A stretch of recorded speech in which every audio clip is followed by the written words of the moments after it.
Doctor en Economía y profesor de la Universidad Autónoma de Barcelona, consejero asesor de ATAC, la Asociación para la Tributación de las Transacciones Internacionales, es economista y reconocida activista por la justicia social y la paz.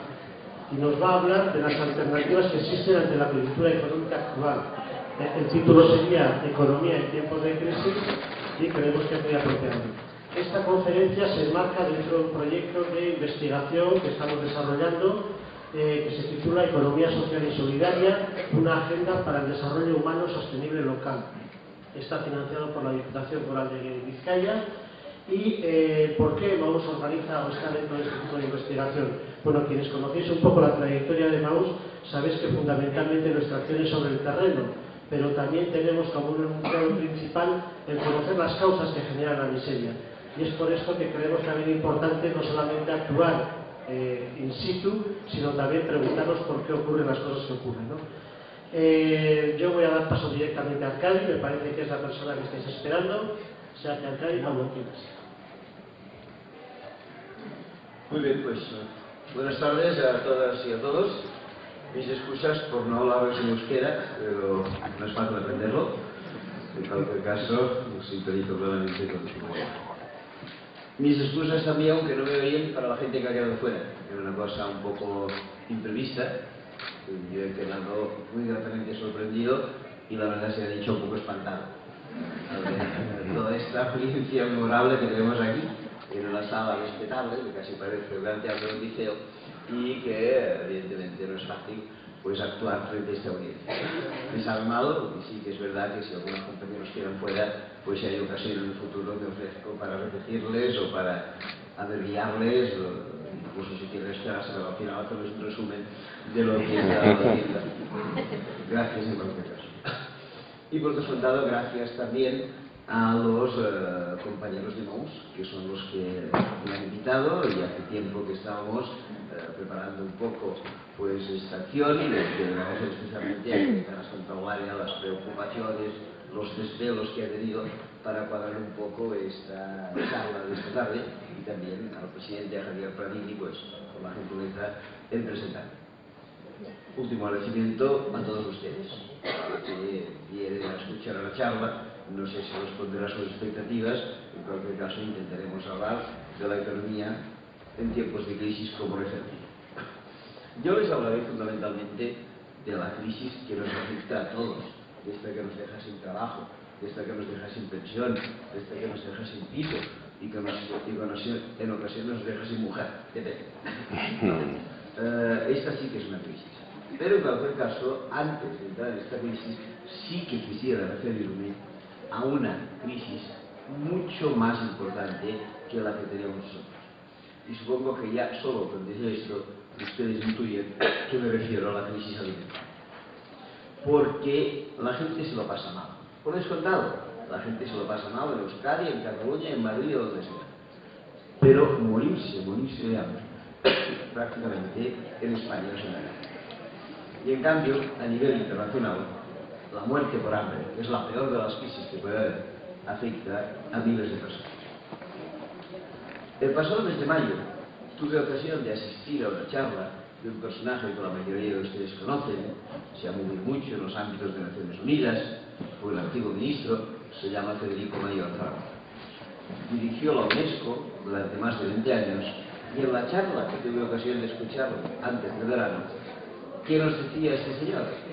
Pues que de acuerdo con las estimaciones que tienen Naciones Unidas, ellos calculan que alrededor de 80.000 vidas humanas se pierden cada día por hambre, por falta de acceso al agua potable o por falta de acceso a otras necesidades básicas.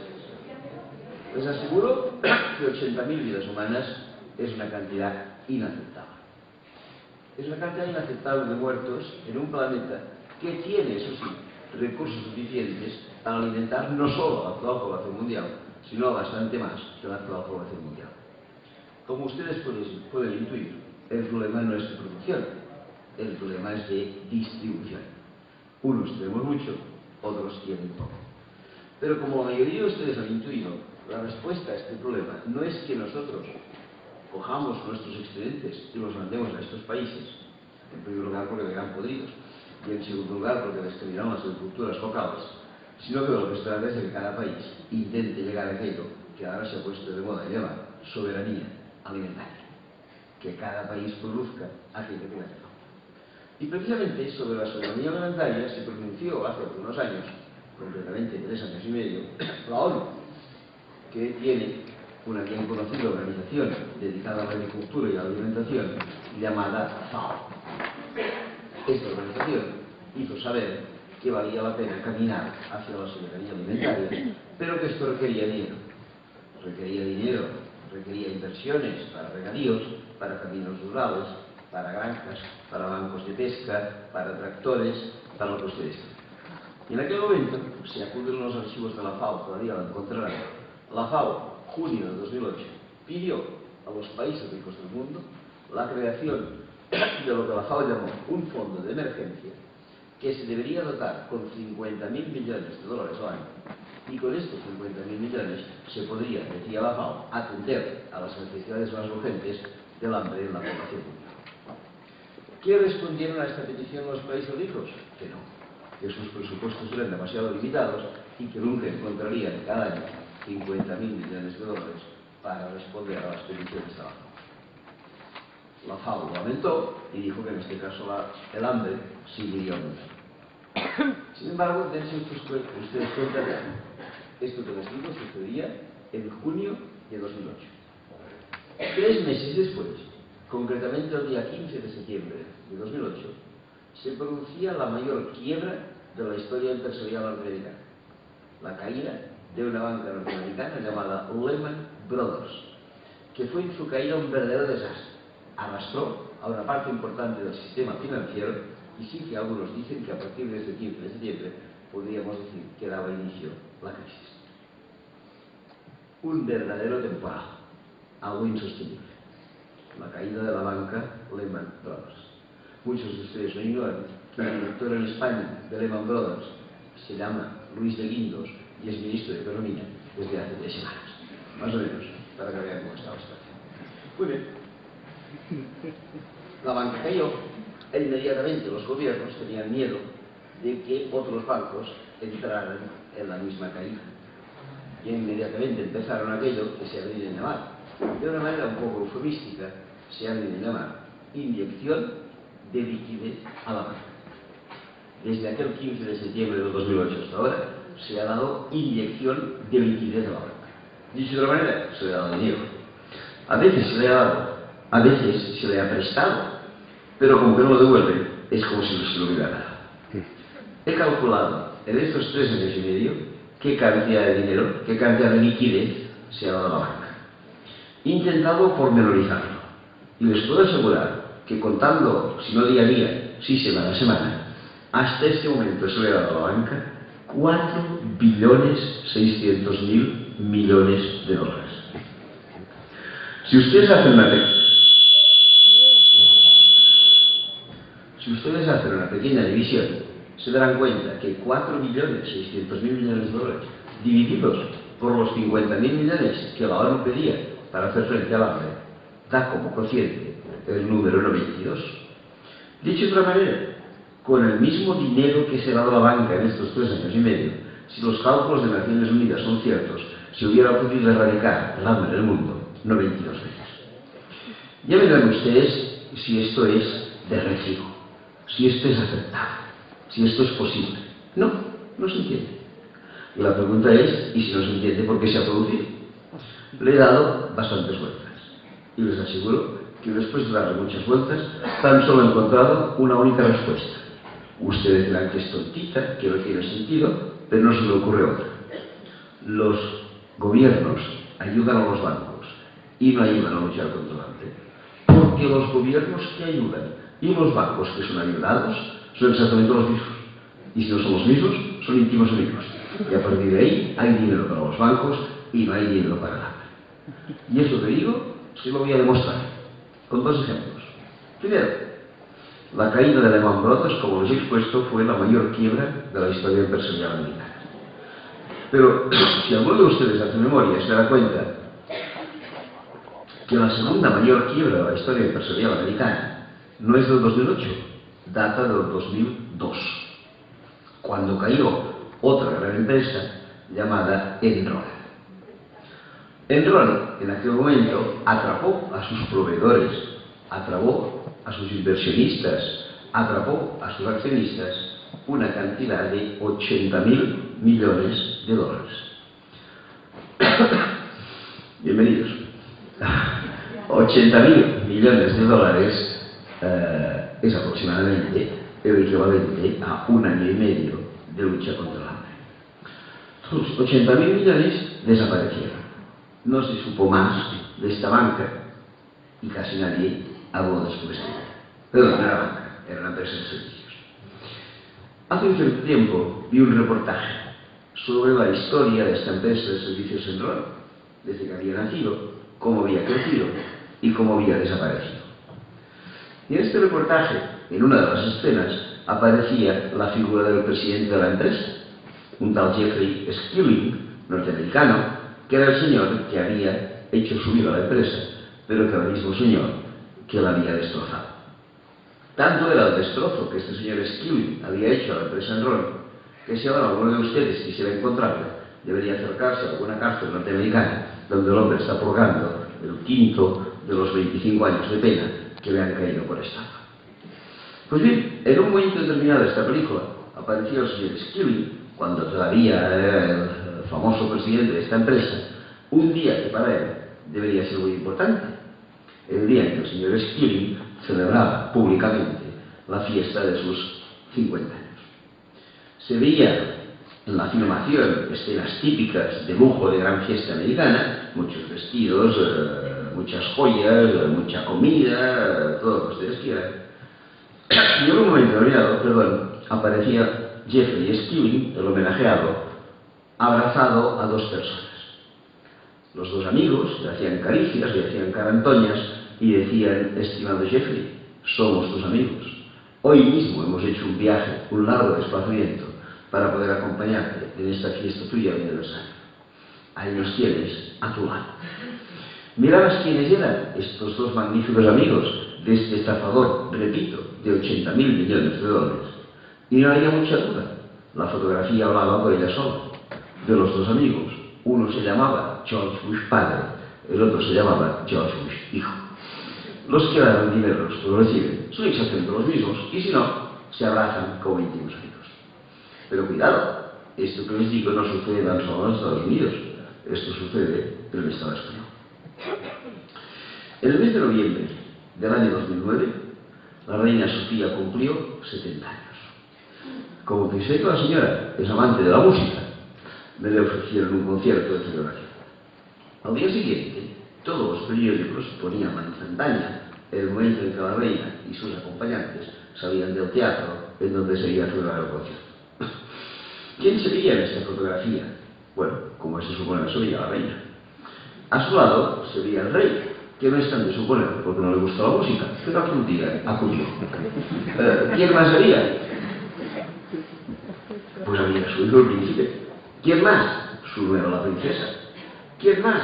Sus hijas las infantas. ¿Quién más? Algún yerno que les queda a las infantas, aunque en situación procesal delicada.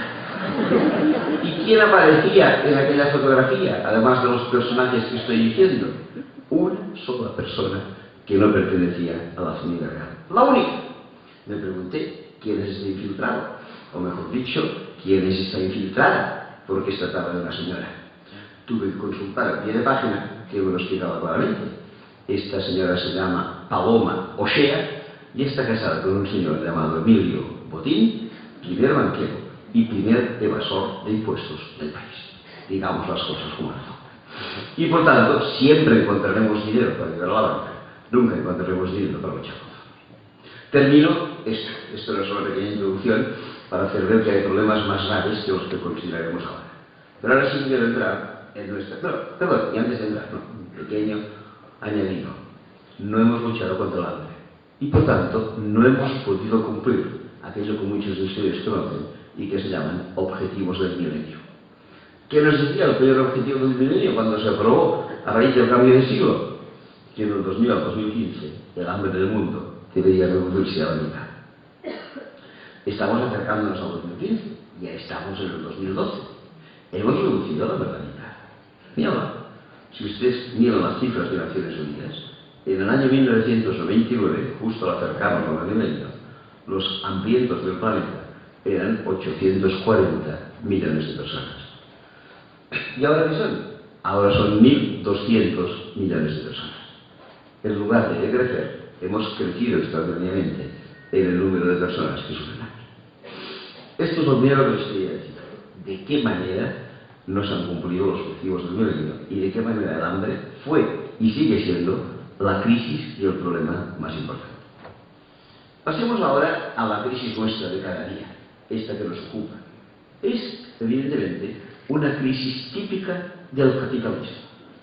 El capitalismo, como ustedes saben, tiene crisis cíclicas. No es un sistema lineal de comportamiento, tiene sus altibajos. Y todos tenemos en la mente algunos bajos de estos altibajos que fueron considerables. Quizá el más famoso de todos se produjo en 1929 con la famosa caída de la bolsa de Wall Street. Pero cuidado, ¿cómo se reaccionó entonces? Yo pienso que las principales reacciones provinieron de alguien que hoy en día es reconocido como el mejor economista del siglo XX, John Maynard Keynes, que aconsejó al entonces presidente de Estados Unidos, el señor Franklin Delano Roosevelt, para que reaccionara frente a la crisis. ¿Cómo? De una manera relativamente sencilla, lo que dio pie a lo que después se vino a llamar el keynesianismo. Si la empresa privada no tira del carro, debe ser el Estado que tire de él. Y como ustedes saben, a partir de aquel momento se produjeron notables cantidades de inversiones públicas que hicieron reaccionar a la economía. ¿Qué hemos hecho ahora? Justo lo contrario. Recortes, recortes y recortes. Nunca el Estado ha querido intervenir para compensar esta crisis. Respuesta, evidentemente, muy errónea. Pero cuidado, esta crisis no solo está agravada por el hecho de que no se ha reaccionado debidamente, sino porque hay un fenómeno que en los años 30 del siglo pasado no se dio y que ahora sí se da. Vaya, no se dio, pero en menor escala, y ahora sí se da. Y a este fenómeno se llama especulación. Esta crisis se ha visto agravada por la enorme especulación financiera que ha habido. Especulación doble. Especulación inmobiliaria y especulación mobiliaria. Especulación en pisos, especulación en bolsa. Todos hemos conocido más o menos la especulación en pisos. Creo, sin embargo, que en Euskadi se han salvado un poco de la quema, quizás donde menos se ha especulado en pisos. Pero les aseguro que en otras partes la especulación estaba en el orden del día. Se especuló con pisos, comprándolos con la intención de venderlos al cabo de poco tiempo, si podía ser doblado de precio. Pero llegó un momento en que ya no subieron más de precio. Los pisos quedaron cerrados y quedaron vacíos. El año pasado, por esta época, que como ustedes saben es la época más dura del año para aquella gente que compramos sin techo porque no saben dónde dormir, acaban buscando refugio en los cajeros automáticos, en las bocas del metro, en otros sitios. Pues el año pasado, por estas fechas, Cáritas, en Cataluña, no sé cuáles serían las cifras de Euskadi, nos decía que por cada uno de los vagabundos sin techo que buscan refugio en las noches de invierno, habría a su disposición, si quisiéramos, 100 pisos vacíos. 100 pisos vacíos. Es decir, la cantidad de pisos que están vacíos y que nadie ocupa y que podrían servir para cubrir las necesidades de la gente, supera en 100 el número de personas que han de dormir en la calle. Esto es completamente inaceptable. Esto es la distorsión absoluta de la economía. A mí me enseñaron, cuando entré en la facultad, y por tanto en la prehistoria, que la economía era aquella ciencia que intentaba administrar los recursos que nos daba la naturaleza para transformarlos y obtener bienes y servicios que fueran útiles para cubrir necesidades humanas. Pues resulta que la tierra nos da bienes y servicios, la tierra nos da arena, la tierra nos da cal, la tierra nos da cemento, construimos algo y una vez construido no cubre necesidades humanas. El que necesita cobertura, bajo el puente, y aquello cerrado con cerrojo. Esto es la perversión absoluta de la economía. Hemos ganado la crisis a pulso, por lo menos en parte. Pero la otra perversión de la economía no es la especulación inmobiliaria, es, como ustedes saben, la especulación mobiliaria. La especulación en acciones, en obligaciones, en divisas. ¿Cómo ha podido crecer enormemente esta especulación mobiliaria? Yo diría que gracias a dos cuestiones, y si quieren tres. Primera razón de la especulación: Internet. Internet facilita enormemente la especulación. En mis tiempos de juventud, algunos especuladores había, pero si querían especular en bolsa, debían levantarse de buena mañana, cogerse una libretita, acudir al recinto de la bolsa y esperar que apareciera el señor en la pizarra en la que iba poniendo cómo andaban las cotizaciones. Entonces, si alguien era especulador, pues decía: yo compro esto, compro aquello. Hoy en día esto no hace falta. Tú te levantas por la mañana, te colocas en Internet, no en la bolsa de Bilbao o en la de Barcelona, no, en la bolsa de Tokio. Miras cómo están cotizando las acciones en aquel momento, y si crees que hay alguna acción que cotiza baratita, porque tú eres experto y ya sabes cuándo cotiza baratita, entonces le dices a tu corresponsal en Tokio: haz el favor de comprar esta acción, que tengo la impresión que está cotizando a buen precio. Compras esta acción, te vas a dar una vueltecita todo el día. A las 8 de la tarde regresas a tu casa, te vuelves a colocar frente a Internet. Ya no puedes entrar en Tokio, porque están durmiendo, pero puedes entrar en Nueva York, donde todavía es abierto. Y entonces ves que en Nueva York, aquello que has comprado a las 8 de la mañana por 1.000, ahora está cotizando por 1.003. Mandas un pequeño correo a tu corresponsal de Nueva York y dices: oye, haz el favor de venderte por 1.003, ahora en Nueva York, aquello que he comprado por 1.000 en Tokio, esta mañana. Y acabas de ganar tu jornada. Alguien dirá: hombre, has ganado poca jornada, porque si compras por 1.000 y vendes por 1.003, eso es una miseria. Claro, eso es una miseria si yo compro y vendo una acción. Si yo compro y vendo 50.000, ya no está en miseria. Internet facilita la especulación. ¿Qué más facilita la especulación? La libertad absoluta de movimiento de capitales. Yo puedo tener toda mi fortuna en Tokio por la mañana, y si quiero, puedo tener toda mi fortuna en Nueva York por la tarde. Nadie me lo impide. Y tampoco hace falta que yo traslade físicamente mi fortuna. Este es un pequeño apunte contable que dice: este señor tiene abonado en este banco de Tokio este dinero. Y por la tarde dice: no, ahora este señor tiene abonado este dinero en este banco de Nueva York. Y toda mi fortuna se ha trasladado. Como ustedes saben, antes esto no era posible. Si tú querías trasladar toda tu fortuna, no de Tokio a Nueva York, sencillamente pues de San Sebastián a Viajes, tenías que coger los billetitos, doblarlos bien dobladitos, ponerlos dentro del maletín, y cuando llegabas entre Irún y Hendaya, te detenía la guardia civil por evasión de capital. Ahora la cosa es distinta. Hay libertad absoluta de movimiento de capital. Y en tercer lugar, no hay ninguna autoridad en el mundo, se lo garantizo, ni una sola autoridad que pretenda frenar esto que os estoy diciendo. Ni una. Cuando apareció la crisis, se generó un grupo ad hoc que todos conocemos y que se llama G20, que supuestamente ha de luchar contra esta crisis. Me he leído, porque es mi obligación, cuáles han sido los temas tratados por el G20 en estos 3 años y medio de existencia. Temas tratados, los que quieran. Acciones ejecutadas, solo un tipo de acción: salvar a los bancos y a los banqueros. Nada más. El G20 no ha hecho nada que no fuera esto. ¿Por qué? Hombre, porque el G20 representa a los 20 países más ricos del mundo y por tanto difícilmente se tirará piedras en su tejado mirando que los bancos no vayan a ser salvados.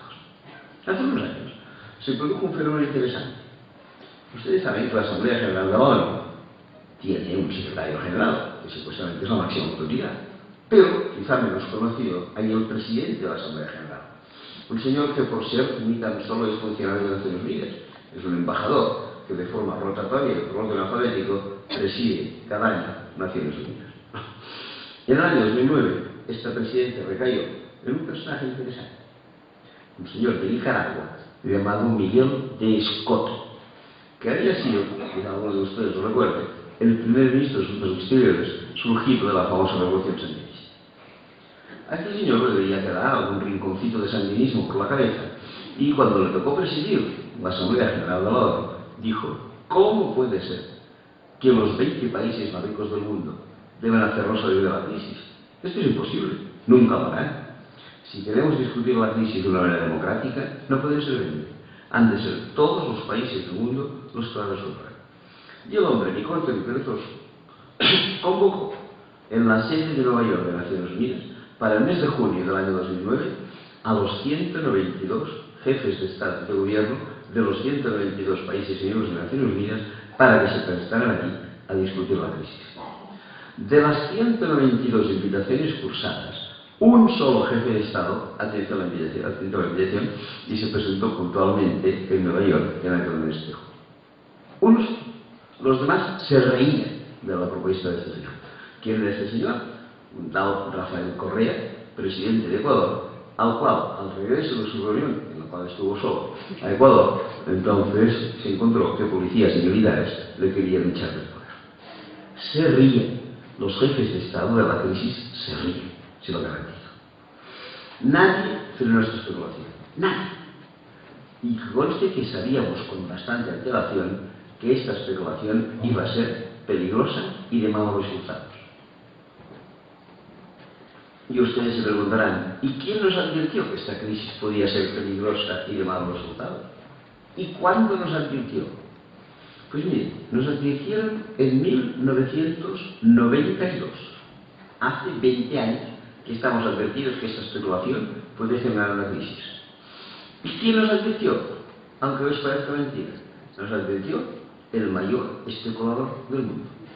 Sabía lo que sabía y sabía las consecuencias de lo que hacía. Este señor es húngaro, afincado en Estados Unidos, se llama Soros, como muchos de ustedes saben.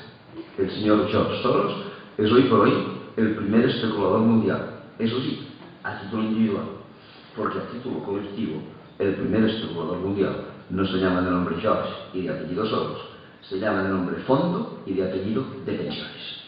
Pues bien, resulta que el señor Soros, que es el mayor especulador del mundo, ya nos informó en 1992 de la peligrosidad de esta especulación. ¿Y cómo nos informó? Con un ejemplo que os voy a explicar en un minuto y medio. En el año 92, un día que el señor Soros consideró que era adecuado, mandó una orden a sus agentes que tiene repartidos por las bolsas del mundo.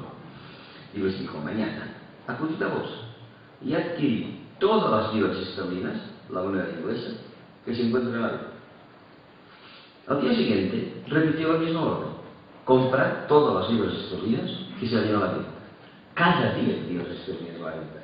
Cada día el señor británico que había pasado las vacaciones en Madrid, cada día hay libras esterlinas a la venta. Soros dice, hoy segundo día, compramos también. Y al tercer día que dice Soros, comprad todas las libras que se hallan a la venta. Y al cuarto día, lo mismo, comprad todas las libras que se hallan a la venta. Y el quinto, igual. Y el sexto, más de lo mismo. Y el séptimo, nada, porque era festivo. Y el octavo, nada. Y el noveno, igual. Y el décimo, exacto. Al cabo de 10 días, el señor Soros había acumulado una enorme cantidad de libras esterlinas. Vale la pena decir que para dedicarse a esta actividad te hace falta un cierto capital inicial. Si no, no tienes nada. El señor Soros dispone de este capital, compra las libras. Cuando ya las tiene todas, descansa un par de días. Y al cabo de un par de días les dice a sus agentes, mañana proceded de la manera contraria a como lo hemos hecho los días anteriores. Ir a bolsa, intentar vender de golpe todas las acciones que hemos comprado en los días de antes. El día que lo procede de esta manera, no cabe ninguna duda, inunda el mercado de libras. Hay una gran oferta de libras, que es la que él propone, frente a la demanda, que es más o menos constante, porque cada día en el mundo se piden más o menos la misma cantidad de libras. ¿Qué pasa cuando una oferta es mucho mayor que la demanda? Que el precio baja. La cotización de la libra empieza a bajar. Aquellos que son propietarios de libras no saben de qué va la historia del señor Soros, pero leen el periódico que la libra ha bajado de cotización, cogen inmediatamente miedo. ¿Y qué hacen? Ponen sus libras a la venta antes de que bajen más. Con lo cual, como ustedes pueden suponer, inciden para que bajen todavía más, porque todavía aumenta la cantidad de libras. Aquellos que han tenido paciencia y dicen, no, esto el tercer día se suele resolver, se dan cuenta que el tercer día no se resuelve, también cogen miedo, también ponen las suyas a la venta, y al cuarto, y al quinto, y al sexto, y al sexto, y al octavo, y así durante 10 o 12 días. Al cabo de estos días, la libra había bajado muchísimo, aproximadamente un 15% de su valor inicial. Para una moneda, perder el 15% es enorme. No estaba previsto de ninguna manera. En aquel tiempo no existía el euro. y dentro de poco tampoco. Pero en aquel tiempo no existía el euro, pero sí que existía el sistema monetario europeo. Y el sistema monetario europeo dejaba tan claro que en caso de crisis todas las monedas europeas deberían solidarizarse entre ellas para que ninguna bajara más de un 2,25% respecto de las otras. 2,25%. ¿Y cómo funcionaba esta solidaridad? Pues sencillamente, en el caso que no nos ocupa, Alemania debía vender marcos y comprar libras, Francia debía vender francos y comprar libras, Holanda debía vender florines y comprar libras, y así sucesivamente. Pues aunque todos los países hicieron los deberes, no consiguieron frenar a este nivel del 2,25. La libra cayó a un 15% por debajo. Atención, 1992. Se nos demostró que un solo señor podía imponerse y destrozar el sistema monetario europeo. Nadie hizo el menor caso. Nadie. La libra bajó. Cuando la libra había bajado, el señor Soros se hizo a sí mismo una reflexión sencilla. Parece que las libras van baratitas, será cuestión de comprar muchos.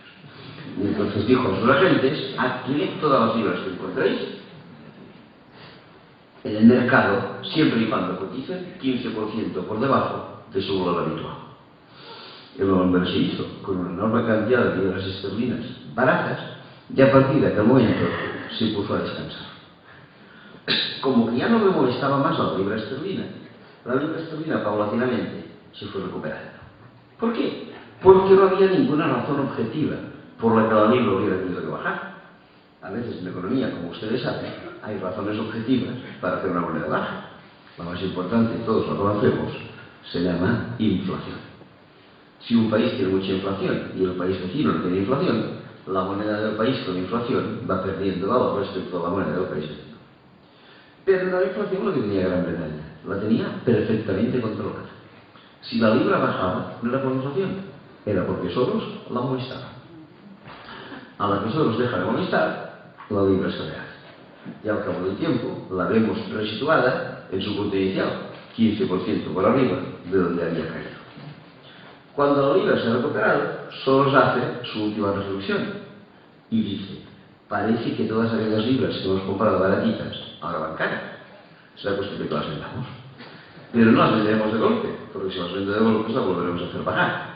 Y les dice a sus agentes: a partir de hoy y paulatinamente, iros vendiendo pequeñísimas cantidades de libras que se puedan vender 15% más caras de como las hemos comprado. ¿Y tenéis que tardar días? Tardar más días.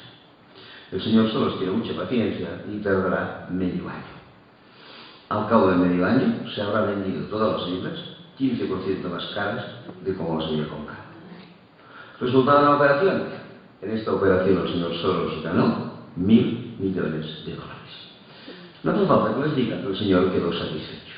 Pero no tan solo quedó satisfecho, sino que incluso se permitió escribir un libro reflexionando sobre la operación que había llevado a cabo. ¿Y qué decía en este libro? Textualmente: esta actividad especulativa a la que yo me dedico es completamente inmoral y debería estar prohibida.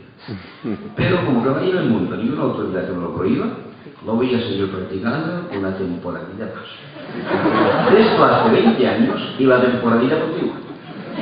Nadie ha querido intervenir para frenar al señor Soros en sus acciones especulativas. O mejor dicho, sí que hay un alguien que ha intentado intervenir, pero que incluso ya ha fallecido. Un premio Nobel de Economía norteamericano llamado James Tobin, cuyo nombre actualmente se ha puesto algo de moda. ¿Qué decía James Tobin? Pues en una conversación, obviamente imaginaria con el señor Soros, me le decía: mire, señor Soros, yo no sé si esto usted hace es inmoral o no es inmoral. No sé si debería prohibirse o no debería prohibirse. Pero algo sí que sé: debería pagar impuestos.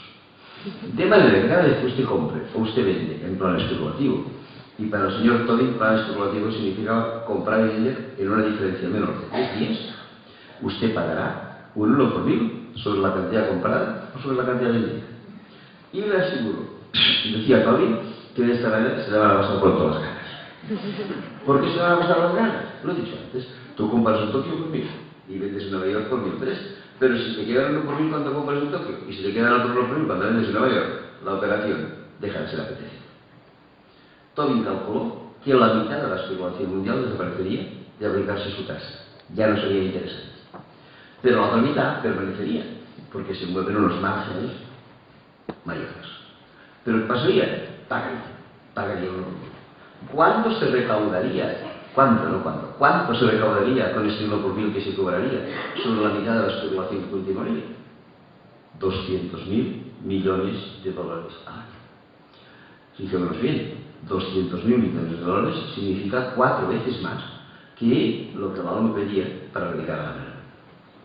¿No dirán ustedes que no es una buena propuesta la de Tony? Reducir la especulación a la mitad y acumular 4 veces para eliminar la hambruna. A esto se pasó a llamar tasa Tony. El Parlamento francés, el Parlamento belga, el Parlamento de Canadá han votado todos si querían o no querían introducir la tasa Tony. Todos han votado que no. La presión de los especuladores encima de los diputados para que votaran que no. Sin embargo, el pasado verano tuvimos una buena noticia. El Parlamento Europeo votó que sí a la tasa Tobin. Mira qué bien. ¿Y por qué el Parlamento Europeo votó que sí a la tasa Tobin? Porque no tiene facultades para aplicarlo. Esto corresponde a cada Estado miembro, no a la Unión Europea en general. Y por tanto esto se llama quedar bien sin pagar. Sin embargo, en diciembre del año 2009, el que entonces era primer ministro de la Gran Bretaña, un personaje llamado Gordon Brown, hizo un discurso y dijo: por poco que yo pueda, Gran Bretaña será el primer país europeo en aplicar la tasa Tobin. Hoy mismo pongo en marcha los mecanismos con mis asesores para que preparen un proyecto de ley. Aquella misma tarde, no al día siguiente, no, aquella misma tarde, salía corriendo, mejor dicho, volando, de Estados Unidos hacia Londres, el ministro de Economía del señor Barack Obama, un tal Timothy Geithner, para quitarle de la cabeza al señor Gordon Brown esta maldita idea, argumentando que esto perjudicaría a la economía norteamericana. No es verdad. Esto no perjudicaría a la economía norteamericana. Esto perjudicaría a los especuladores norteamericanos, de los cuales, a la verdad sea dicha, el señor Timothy Geithner, que es el ministro de Economía del señor Barack Obama, es un perfecto representante. No hace mucho tiempo, un periódico francés que ustedes conocen y que se llama Le Monde, dedicaba las 2 páginas centrales a explicarnos quiénes habían sido en los últimos 42 años los 7 ministros de Economía de los 7 últimos presidentes de los Estados Unidos. En 5 casos, los ministros de Economía, en 2 casos, los subsecretarios, los viceministros. ¿Y quiénes eran estos 7 personajes? 7 perfectos especuladores, los cuales, todos 7, antes de ser ministros de Economía en Estados Unidos, trabajaban como directivos de una famosa banca norteamericana llamada Goldman Sachs. Me estoy oyendo estos días la vida y milagros de Goldman Sachs y les puedo asegurar que no es otra cosa que delito tras delito financiero. La banca más delincuente del mundo. Los 7 ministros de Economía empleados de esta banca. Pero como ustedes saben, hace 2 meses se produjeron 2 incidentes que vale la pena recordar. En Grecia, el primer ministro, llamado Andreas Papandreou, recordó que Grecia era la patria de la democracia. Y si no se le ocurrió otra cosa que hacer un referéndum entre la población griega a ver si querían o no querían hacerse cargo de la deuda. Antes de que esta democracia se pusiera en práctica, 2 personas, ustedes no lo voy a decir, pero lo creo firmemente, que son 2 vergüenzas para la democracia. Una persona se llama Nicolás Sarkozy y la otra Angela Merkel, dieron un golpe de estado financiero en Grecia para impedir que el señor Papandreou hiciera este referéndum y colocaron de primer ministro a un señor llamado Lucas Papadimos, que era, antes de ser primer ministro, el Lucas Papadimos, empleado de la banca norteamericana Goldman Sachs. Pero, como ustedes saben, ahora también hace 2 meses ha sido cambiado el presidente del Banco Central Europeo.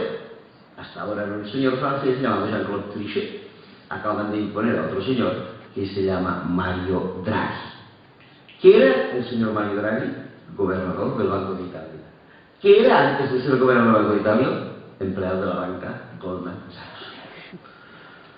En Italia había un primer ministro, nos gustaba poco, se llamaba Silvio, como ustedes saben. Y el hecho de que fuera sustituido parecía algo así como una liberación. ¿Qué va? Lo primero que va a hacer es un señor muy ordenadito, con un elegante cabello blanco, que incluso afirma por las calles ir a misa los domingos. Se llama Mario Monti, pero les aseguro que es de una perversión absoluta. Un señor que en sus épocas de comisario de la Comunidad Europea y, peor todavía, en sus épocas de Goldman Sachs, había ejercido todo tipo de actividades. El antiguo presidente del Banco Central Europeo se llamaba Jean-Claude Trichet. Este no pertenecía al Banco Goldman Sachs, pero antes de ser gobernador del Banco Central Europeo, trabajaba en el banco francés Crédit Lyonnais. ¿Qué le había pasado en el Crédit Lyonnais? Fue procesado por estafa. Y en una acción completamente ilegal que llevó a cabo el gobierno francés, rompiendo la división de poderes y presionando al poder judicial, hizo que el señor Trichet quedara libre de cualquier carga y pudiera presidir durante 8 años el Banco Central Europeo. Desde el 1 de noviembre ya no lo preside. ¿Qué hace ahora? Lean el periódico la semana pasada. Dirige la mayor empresa de armamentos de Europa. Así están las cosas. Es impresentable. Todo ello es impresentable y la población completamente apaciguada sin abrir la boca en ningún momento. Y por tanto, la especulación va siguiendo. Y ha ido hinchando la burbuja especulativa. Pero ustedes saben bien que las burbujas, si se hinchan demasiado, llega un momento en que se rompen. Y esta burbuja especulativa se rompió. ¿Cuándo se rompió? Hace tiempo. En el año 2007. Y a esta ruptura, ¿cómo se llamó? Hipoteca subprime. Se había hinchado tanto el tema hipotecario que no se pudo resistir más. ¿Por qué se rompió el sistema hipotecario? Sencillamente porque, especialmente en Estados Unidos, se dieron hipotecas por un valor muy superior al de la finca que lo representaba. Esto aquí también se hizo algo. Quizá ustedes recuerden que en aquellos años eufóricos de la inmobiliaria, tú comprabas un piso, ibas al banco y decías, oye, dame 100.000 euros para el piso que me acabo de comprar. Y el banco te decía, hombre, no, 100, no, te doy 120. No, estoy consciente que bastante. Hombre, no, pero si compras un piso, has de comprar muebles, ¿verdad? Y hay que comprar los muebles. Si compras un piso, has de comprar un coche, ¿verdad? Y hay que comprar un coche. De manera que te entrabas en el banco, pedías 100.000 y salías contentísimo con 120.000 en la bolsita. La primera semana, el primer mes, porque al segundo mes pagabas la venta y se terminaba. Pues bien, en Estados Unidos esto también existía. Pero no en una relación de 100 a 120 como aquí, en una relación de 100 a 500. Se llegaron a dar en Estados Unidos hipotecas por un valor 5 veces superiores al de la finca que respondía a ellas. Y ustedes dirán, ¿pero estaban locos? Sí, estaban locos. Estaban locos y daban estas hipotecas, porque en Estados Unidos existe aquello que aquí no existe, que se llaman segundas y terceras hipotecas. Un piso que tú ya tienes hipotecado, puedes ir a un segundo banco y volverlo a hipotecar. Y eran engañándole, pero no, sin engañarle. Si el del banco considera que tu piso está en alza, o sencillamente que tú eres un personaje solvente que serás capaz de pagarlo, te da una segunda e inclusive una tercera hipoteca. En resumidas cuentas, la cantidad de dinero abundante que circuló por Estados Unidos fue majestuosa. 5 veces más de lo que el valor real de las hipotecas da. ¿Pero qué pasó? Evidentemente que la burbuja se hinchó y se rompió. Una hipoteca no se pagó, la segunda hipoteca no se pagó, la tercera hipoteca no se pagó, la cuarta no se pagó, y aquello se fue derrumbando como un castillo de naipes. También quedó muy afectada la bolsa, porque ustedes saben que la bolsa es muy sensible a estos cambios, y cuando vieron que las cosas empezaban a ir mal, los dolores bursátiles cayeron. ¿Para qué fue el problema? Sencillamente para los bancos. Los bancos tenían hipotecas y no las cobraban. Los bancos tenían acciones y no las podían vender porque no había nada. Y finalmente los bancos tenían un tercer problema. De este problema se habla poco, pero ahora ya todo el mundo lo conoce. Se llaman los fondos soberanos. ¿Qué son los fondos soberanos? Los fondos soberanos son los dineros que tienen acumulados los 11 o 12 países del mundo más ricos en divisas. No los que sean más ricos en términos absolutos, pero sí en divisas. Aquellos países que más ahorro han hecho, que tienen una hucha más gorda. ¿Y quiénes son estos países? 2 tipos de países. Los países llamados del petróleo. Ustedes saben, y si no se lo digo ahora, que en el periodo comprendido entre 2006 y 2008, los 2 años anteriores a la crisis, el precio del petróleo en el mercado mundial pasó de 60 a 160 dólares el barril. Si tú eres Kuwait, estás acostumbrado a vender petróleo a 60, Y durante 2 años, o 20 o 160, haces unos ahorros extraordinarios. Los países del petróleo tenían mucho dinero. ¿Y qué otros países tenían mucho dinero? Otros, no más que 3 o 4, que no son del petróleo, pero que son países cuyas costumbres todos conocemos. Y se llaman exportar mucho e importar poco. Y estos países se denominan China, Japón y Alemania. Pues bien, China, Japón y Alemania por un lado, y los países del petróleo por otro, nadaban en la abundancia del dinero. ¿Qué hacían? ¿Lo guardaban en el cajón? No, porque lo rinde. Lo prestaban a quien que se lo pide. ¿Quién se lo pide? Banca inglesa, banca irlandesa, banca norteamericana y banca española. ¿A qué plazo dan estos fondos soberanos estos créditos? A un plazo de 5 o 6 años.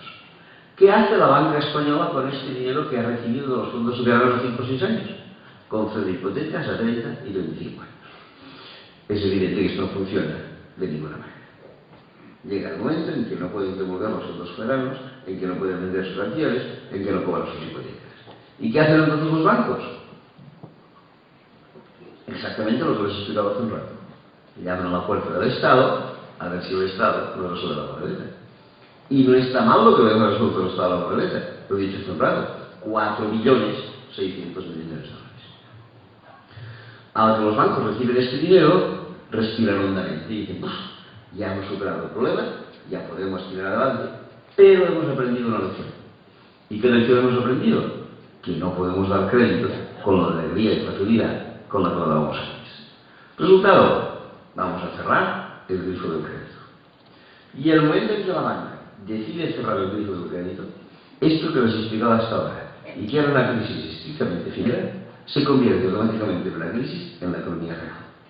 Porque sin crédito la economía no funciona. Ni por parte del vendedor industrial, ni por parte del consumidor ciudadano. Si yo soy un industrial y vendo, claro que vendo, pero casi nunca vendo al contado. Hago una factura que la voy a formalizar en una meta de venta, 60, 90, 120, 150.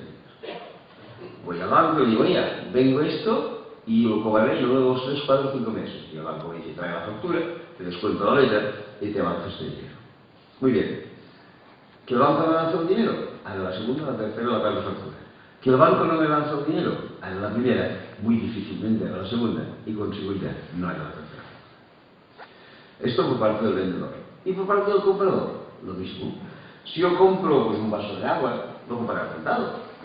Pero si yo compro un frigorífico, si yo compro un piso, si yo compro un coche, o me dan crédito, o no compro frigorífico, no compro coche, no compro piso. Resultado, con el crédito restringido, ni el vendedor vende, ni el comprador compra. Y cuando en una economía el vendedor no vende y el comprador no compra, ¿cómo le llamamos a esto? Crisis, exactamente, crisis. ¿Cómo responden las empresas a esta situación de crisis? Con un acrónimo que se ha hecho famosísimo y que se llama ERE, Expediente de Regulación del Empleo. Algunas empresas hacen ERE, con toda la razón del mundo, porque si mira su expediente, pobrecitas no tienen manera de aguantarse. Pero les aseguro que hay otras empresas que hacen ERE con la mayor cara de cemento del mundo. Les pondré 2 ejemplos de cara de cemento. Primera, SEAT.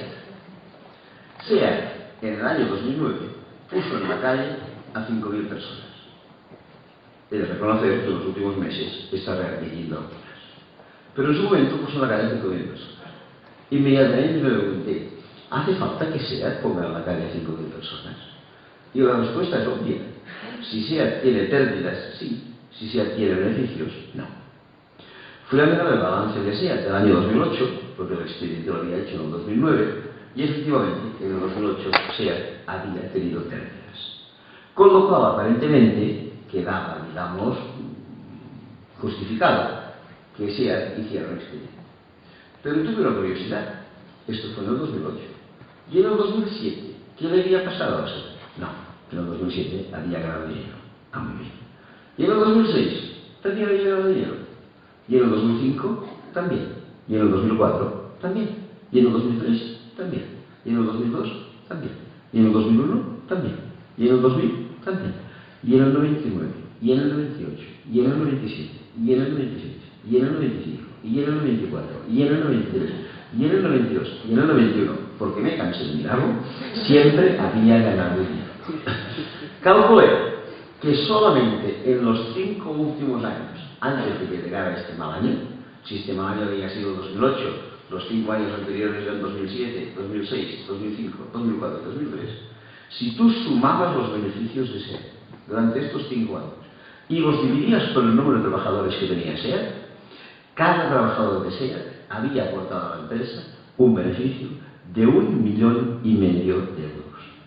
No que cada trabajador de SEAT hubiera ganado 1 millón de euros, ya entendí que no voy en esa dirección, que podía haber ganado un trabajador de SEAT 15, 20, 30.000 euros al año. Muy bien, 30.000 euros al año multiplicado por 5 años, un trabajador de SEAT ha ganado 150.000 euros. Pero ha hecho ganar a la empresa 10 veces más, 1,5 millones. Esto durante 5 años. En el 6º año las cosas empiezan a andar un poco mal. ¿Y qué hace SEAT? En lugar de recordar los beneficios anteriores, pone a la gente de patitas largas. Y no solamente esto, automáticamente se va a la Generalitat de Cataluña y le hace chantaje. Y me dice, mira Generalitat, acabo de poner a 5.000 personas en la calle, pero me quedan 9.000 en la fábrica. Llegará allí, o aquel dinero, o los otros 9.000 siguen a mi asesor. Y ya tienes a la Generalitat para evitar conflictos sociales, poniendo dinero que acabarán hinchando los bolsillos de estos impresentables accionistas alemanes que desde la Volkswagen tienen la propiedad base. Pero así están las cosas. Un caso peor, la Nissan. Nissan no ha hecho ningún expediente, no ha puesto gente en la calle, ya la puso hace 5 o 6 años. Pero últimamente ha firmado con los sindicatos, excepto comisiones que se han negado a firmarlo, un convenio por el cual no subirá ni un solo euro de salario a sus trabajadores los próximos 4 años. Claro, que no te suban el salario el primer año es grave, que no te lo suban al cuarto es horroroso. ¿Por qué Nissan ha hecho este pacto con los trabajadores? ¿Es que pierden dinero? No, ni hablar. Solo en el último año, no en los 5 últimos años como sea, solo en el último año, los beneficios de Nissan, dividido por el número de trabajadores, hacía que cada trabajador hubiera aportado a Nissan una ganancia de 500.000 euros. ¿Cómo puede ser que tú, trabajador de Nissan, le aportes 500.000 euros de beneficio y te lo vayan a terminar no sé quién de los otros los últimos 4 años? La razón la ha hecho pública Nissan. A mí me avergonzó, pero la hizo público. ¿Qué dijo Nissan? Si en lugar de tener la fábrica en Cataluña la tuviéramos en Sudáfrica, ganaríamos 800.000 euros por trabajador y no 500.000 euros por trabajador. Esto es la vergüenza del capitalismo. Esta es la perversión del sistema que debemos cerrar inmediatamente. No podemos ir de esta manera. Las empresas van haciendo sus expedientes de regulación y mientras tanto los parados van subiendo. ¿A qué número de parados hemos llegado? Todo el mundo lo sabe, 5 millones. Es la cifra tópica de estos días. Yo pienso que es un poco menor, pero digamos 5 millones. ¿Podemos ayudar a 5 millones de parados?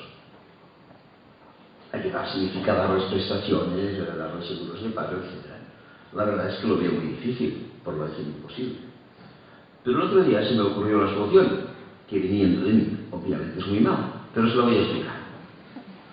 Una universidad de Barcelona, que se llama Pompeu Fabra, presentó un estudio en su facultad de económicas y dijo que los profesores de la facultad habían hecho una evaluación del fraude fiscal en España y lo cifraron en 80.000 millones de euros al año. A los pocos días, los 2 gremios de inspectores de Hacienda que hay en España se pronunciaron por la misma cifra. Y digo, nosotros pensamos que esta es la cifra verdadera del fraude fiscal en España. Entonces, inmediatamente me hizo una reflexión. Si fuéramos capaces de rescatar estos 80.000 millones de fraude fiscal y los dividiéramos entre los 5 millones de parados, a cada parado le tocarían 16.000 euros. A una casa con 2 parados le corresponderían 32.000 euros. A una casa con 3 parados le corresponderían 48.000 euros. No se vive mal en una casa con 3 parados y 48.000 euros. Pero ¿qué haría falta? Rescatar el fraude fiscal. ¿Hay alguna voluntad política de rescatar el fraude fiscal? Ni una, por ningún sitio. Ni aquí, ni en ningún sitio. Hace pocos meses fue procesada en Francia la señora Liliane Bettencourt. ¿Quién es la señora Liliane Bettencourt? La primera fortuna de Francia, la propietaria de los famosos laboratorios de perfumería llamados L'Oréal. ¿Por qué fue procesada esta señora? Bueno, antes de decir esto, La señora Lorient Bettencourt es la mayor evasora de impuestos de Francia. Y como seguramente ustedes saben, la señora Lorient Bettencourt fue la segunda persona que más fondos regaló a un tal Nicolas Sarkozy para financiar su campaña electoral. Y por si quieren una información más completa, el padre de la señora Bettencourt, hace 70 años, fue el francés que más dinero regaló al gobierno nazi de Vichy, presidido por el mariscal Pétain, para que destrozara a los resistentes franceses en la Segunda Guerra Mundial. Esta regla, de tal palo, tabasco. ¿Por qué fue procesada la señora Bettencourt? Por no pagar los impuestos. Porque al ser la primera fortuna de Francia, sus asesores tuvieron miedo que tuviera que pagar demasiados impuestos y le aconsejaron que trasladara su fortuna a Suiza. Esto no gustó a la Inspección de Hacienda francesa, y le dijeron: oiga, señora Bettencourt, venga aquí que la vamos a procesar.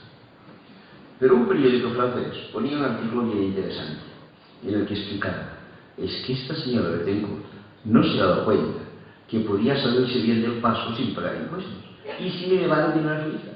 ¿Por qué? Porque, como decía el artículo, en Francia, el propio Ministerio francés de Hacienda tiene un departamento llamado Departamento de Grandes Fortunas que asesora a las grandes fortunas francesas aconsejándoles qué tipo de inversión desgravable pueden hacer para salir indemne a fin de año del pago de impuestos, promovido por el propio Ministerio francés. Que yo sepa, en España esto no existe, pero sí que existe, porque como seguramente ustedes saben y conocen, hay las llamadas SICAP, las sociedades de inversión de capital variable. Aquella gente, los privilegiados que colocan su dinero en la SICAP, a fin de año solo pagan el 1% del rendimiento obtenido. La mayoría de nosotros, infelices mortales, nunca nos libramos en la declaración de renta de pagar el 15, el 20, el 25, el 30, según un tramo que nos corresponde. Pues no, esta gente pagan el 1%.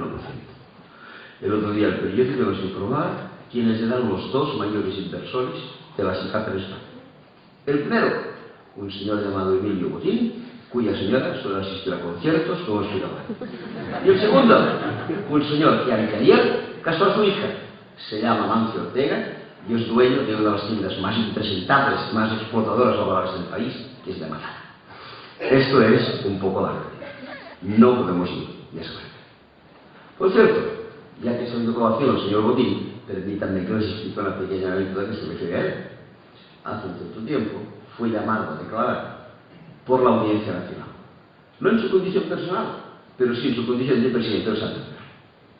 Y en aquel momento, la jueza, una señora de Madrid llamada Teresa Palacios, le dijo: venga, porque no están claras sus cuentas. Usted es el presidente del Santander. Y entiendo que el Santander ha cometido un presunto, siempre hay que decir presunto, fraude fiscal de 640 o 650 millones de euros. Esto lo tengo arbitrado en 4 expedientes, el primero de los cuales supone 124 millones de euros. Venga usted a declarar, pero tráigase consigo los 124 millones de euros, porque si no queda clara su declaración, usted podrá regresar a su casa, pero los 124 millones se quedarán aquí hasta el día de la sentencia. El señor Botín es amante de su libertad, tiempo le faltó para irse rápidamente al juzgado con los 124 millones de euros. Pero como que la jueza se los había rendido en efectivo, el señor Botín se dio cuenta de que era difícil colocárselos en el bolsillo. Y entonces cogió una furgoneta blindada de su propio banco en Santander, con los 124 millones dentro, y en mi furgoneta se trasladaron al juzgado. Él se supone que subió al segundo piso a hacer la declaración, y la furgoneta, como se supone, se quedó en el garaje en planta baja. Cosa de la cual nos informaba perfectamente un periódico al día siguiente, cuando nos decía, en un magnífico juego de palabras: ayer hubo un botín dentro y otro fuera del juzgado. Muy bien. Finalmente la jueza le dijo: mire, señor Botín, si quiere, puede regresar a su casa, pero los 124 millones aquí, hasta aquí Botín. Botín regresó a su casa y dejó encima de la mesa los 124 millones. Pero la jueza no los quería tener allí, esto es más bien peligroso. Y entonces ordenó que fueran ingresados inmediatamente en la cuenta corriente del juzgado, abierta en el Banco Español de Crédito, filial de Santander, presidido en la ocasión por una señora llamada Ana Patricia Botín, hija de la Cuando los periodistas vieron este escándalo, inmediatamente se fueron a visitar al señor que en aquel momento era el ministro de Hacienda, un tal Pedro Solbes. Y le dijeron, mire, señor Solbes, mire, ¿qué va a pasar? Que botín le está llevando ahí 124 millones de euros, se supone que usted actuará en consecuencia. Y Solbes, como si lo estuvieran quemando, dijo, no, yo contra Botín no tengo nada. Es un señor excelente, amable, simpático, cordial, no sé cuántas cosas.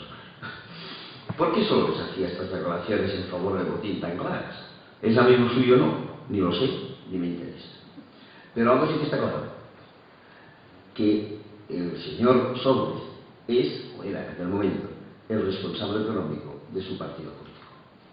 Y todos los responsables económicos de todos los partidos políticos, de derecha, de centro y de izquierda, quieren mantener siempre buenas relaciones con los bancos porque saben que por lo menos una vez cada 4 años, cuando hay elecciones, irán a dar la mano al banco a ver si les financia su campaña electoral. Y el momento en que el jefe del gobierno dice elecciones a la vista, ya tienen a los responsables económicos de los distintos partidos políticos empezando una especie de vía crucis a bien que les da más dinero a la campaña. Y este vía crucis tiene unas estaciones, hoy empieza la cuarta, tiene unas estaciones muy bien determinadas. Primera estación, visita al Banco de Santander. Segunda estación, visita al Banco de Bilbao. Tercera estación, visita a la Caixa. Cuarta estación, específicamente dedicada a los amigos de Convergencia, visita al Palau de la Música Catalana. Esto es un poco lo que está haciendo. Y por tanto, ¿qué pasa? Pues que probablemente deben saber que un dicho que dice nunca muerdas la mano del que te ha de comer. Con lo cual nunca irán a perseguir a los señores botines que hay por el mundo, no fuera que se quedaran sin comer. ¿Y en consecuencia qué pasará? Pues que no recuperaremos el fraude fiscal y no podremos dar aquellos 16.000 euros que a mí se me había ocurrido darles a cada uno de los pagos. ¿Qué tenemos que hacer? Pues ir terminando. Pero permítanme que antes de ir terminando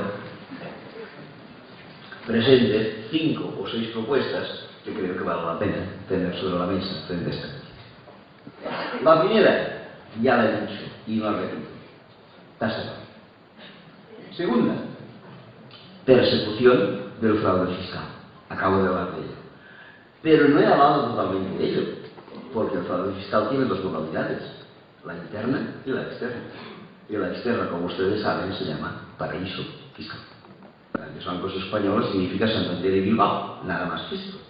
Esto es como un amigo mío de Barcelona que decía, yo no voy a dar nombres, no, pero son los grandes almacenes del Rafa de Cataluña. Entonces, el país quiere decir, los grandes bancos españoles disponen textualmente de múltiples sucursales en paraísos fiscales en los que se dedican sistemáticamente al blanqueo de dinero procedente de la droga. Les aseguro que Santander y Bilbao, colgados con la droga hasta el cogote. No aquí hacen campañas contra la droga, en el extranjero. Tanto es así que yo pensé que tanto Bilbao como Santander iban a perseguir al presidente del país por esa injerencia. Pues no.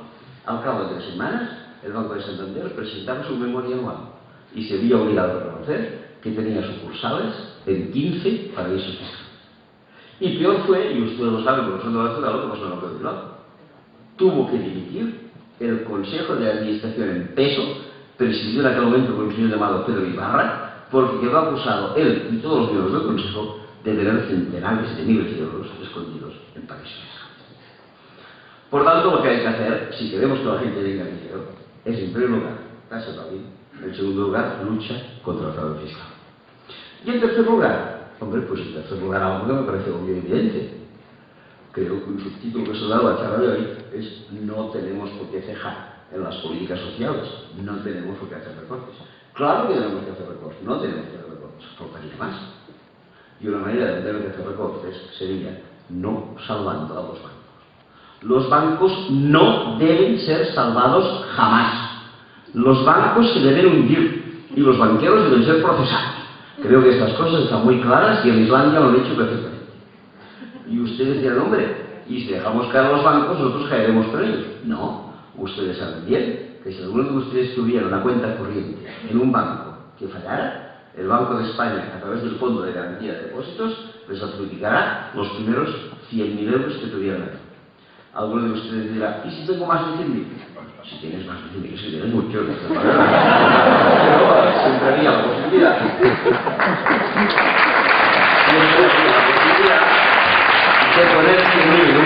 y poner fin del otro, ya que no es la base.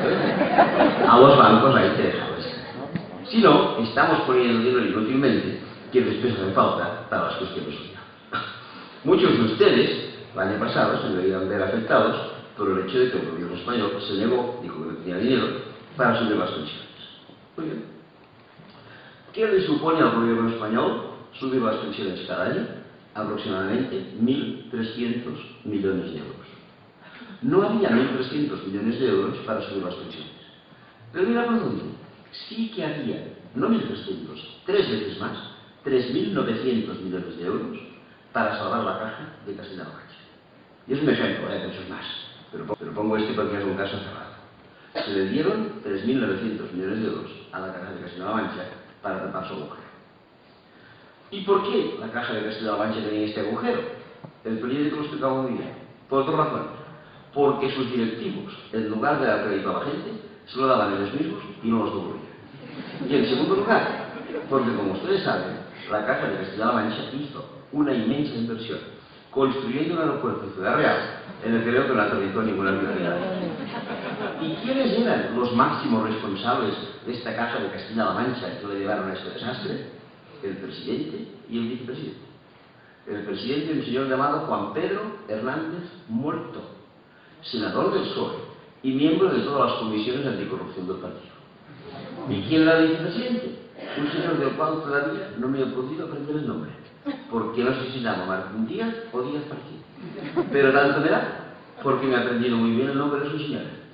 Su señora se llama Dolores de Cospedal, secretaria general del Partido Popular y presidenta de Castilla-La Mancha. No podemos seguir esta manera. Con los bancos no podemos hacer estos tratos, como ustedes saben. Y si los salvamos, que es lo que se ha hecho con la caja de Castilla-La Mancha, lo que no se puede hacer nunca es, como se ha hecho en este caso, regalar la caja de Castilla-La Mancha a la caja de Asturias. No. Esto debe pasar a ser un banco público para promover inversiones para la gente del país. Y se terminó. Estas son las medidas que hay que tomar también. Y en el tema de la banca todavía nos queda una última medida, después de las dos medidas finales que terminaremos, que no quisiera dejar de citar. En el tema de la banca, afortunadamente, y aquí en Euskadi ustedes saben muy bien, tenemos abierto el camino de la llamada banca ética. Reconozco que la expresión banca ética es inverosímil, porque la palabra banca y la palabra ética juntas pocas veces la he visto nadie. En una ocasión me llamó un periodista y me dijo, oiga, ¿a usted le interesa eso de la banca ética?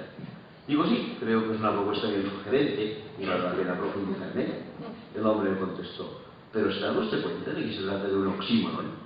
Digo, perdone mi ignorancia, pero yo la palabra oxímoron no la veo en mi vida. Como usted me dice que es oxímoron, o no vemos nada. Y el periodista muy amablemente me dice, pero oxímoron es aquella palabra que utilizan los filólogos para referirse a la agrupación de dos palabras, en el que la primera anula el sentido de la segunda y la segunda anula el sentido de la primera. Porque es evidente que cuando tú pronuncias la palabra banca estás desmintiendo la idea de ética, y cuando pronuncias la palabra ética estás desmintiendo la idea de banca. Me gustó este concepto de oxímoron, tanto me gustó que me propuse a mí mismo hacerle una pequeña colección de oxímorones. Abrí una libreta y puse oxímorones. Primero, banca ética, pero claro, una colección que se precie necesita más de una pieza. Y pensé, a ver qué otras piezas pones en tu colección. Y tuve suerte, porque salía a la calle y en aquel momento pasaba una furgoneta. Y aquella furgoneta decía carpintería metálica.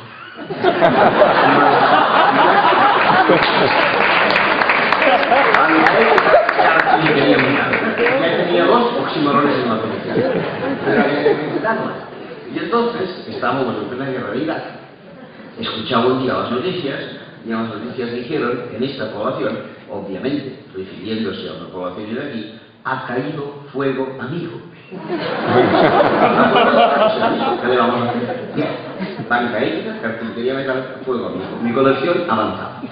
Entonces me encontré a un amigo y me dijo, ¿qué haces? Y digo, mira, colección de oxímorones. Debes haber colocado el más famoso de todos. Digo, ¿y cuál es? Obviamente, inteligencia militar. Y el otro me pareció excepcional. Y todavía,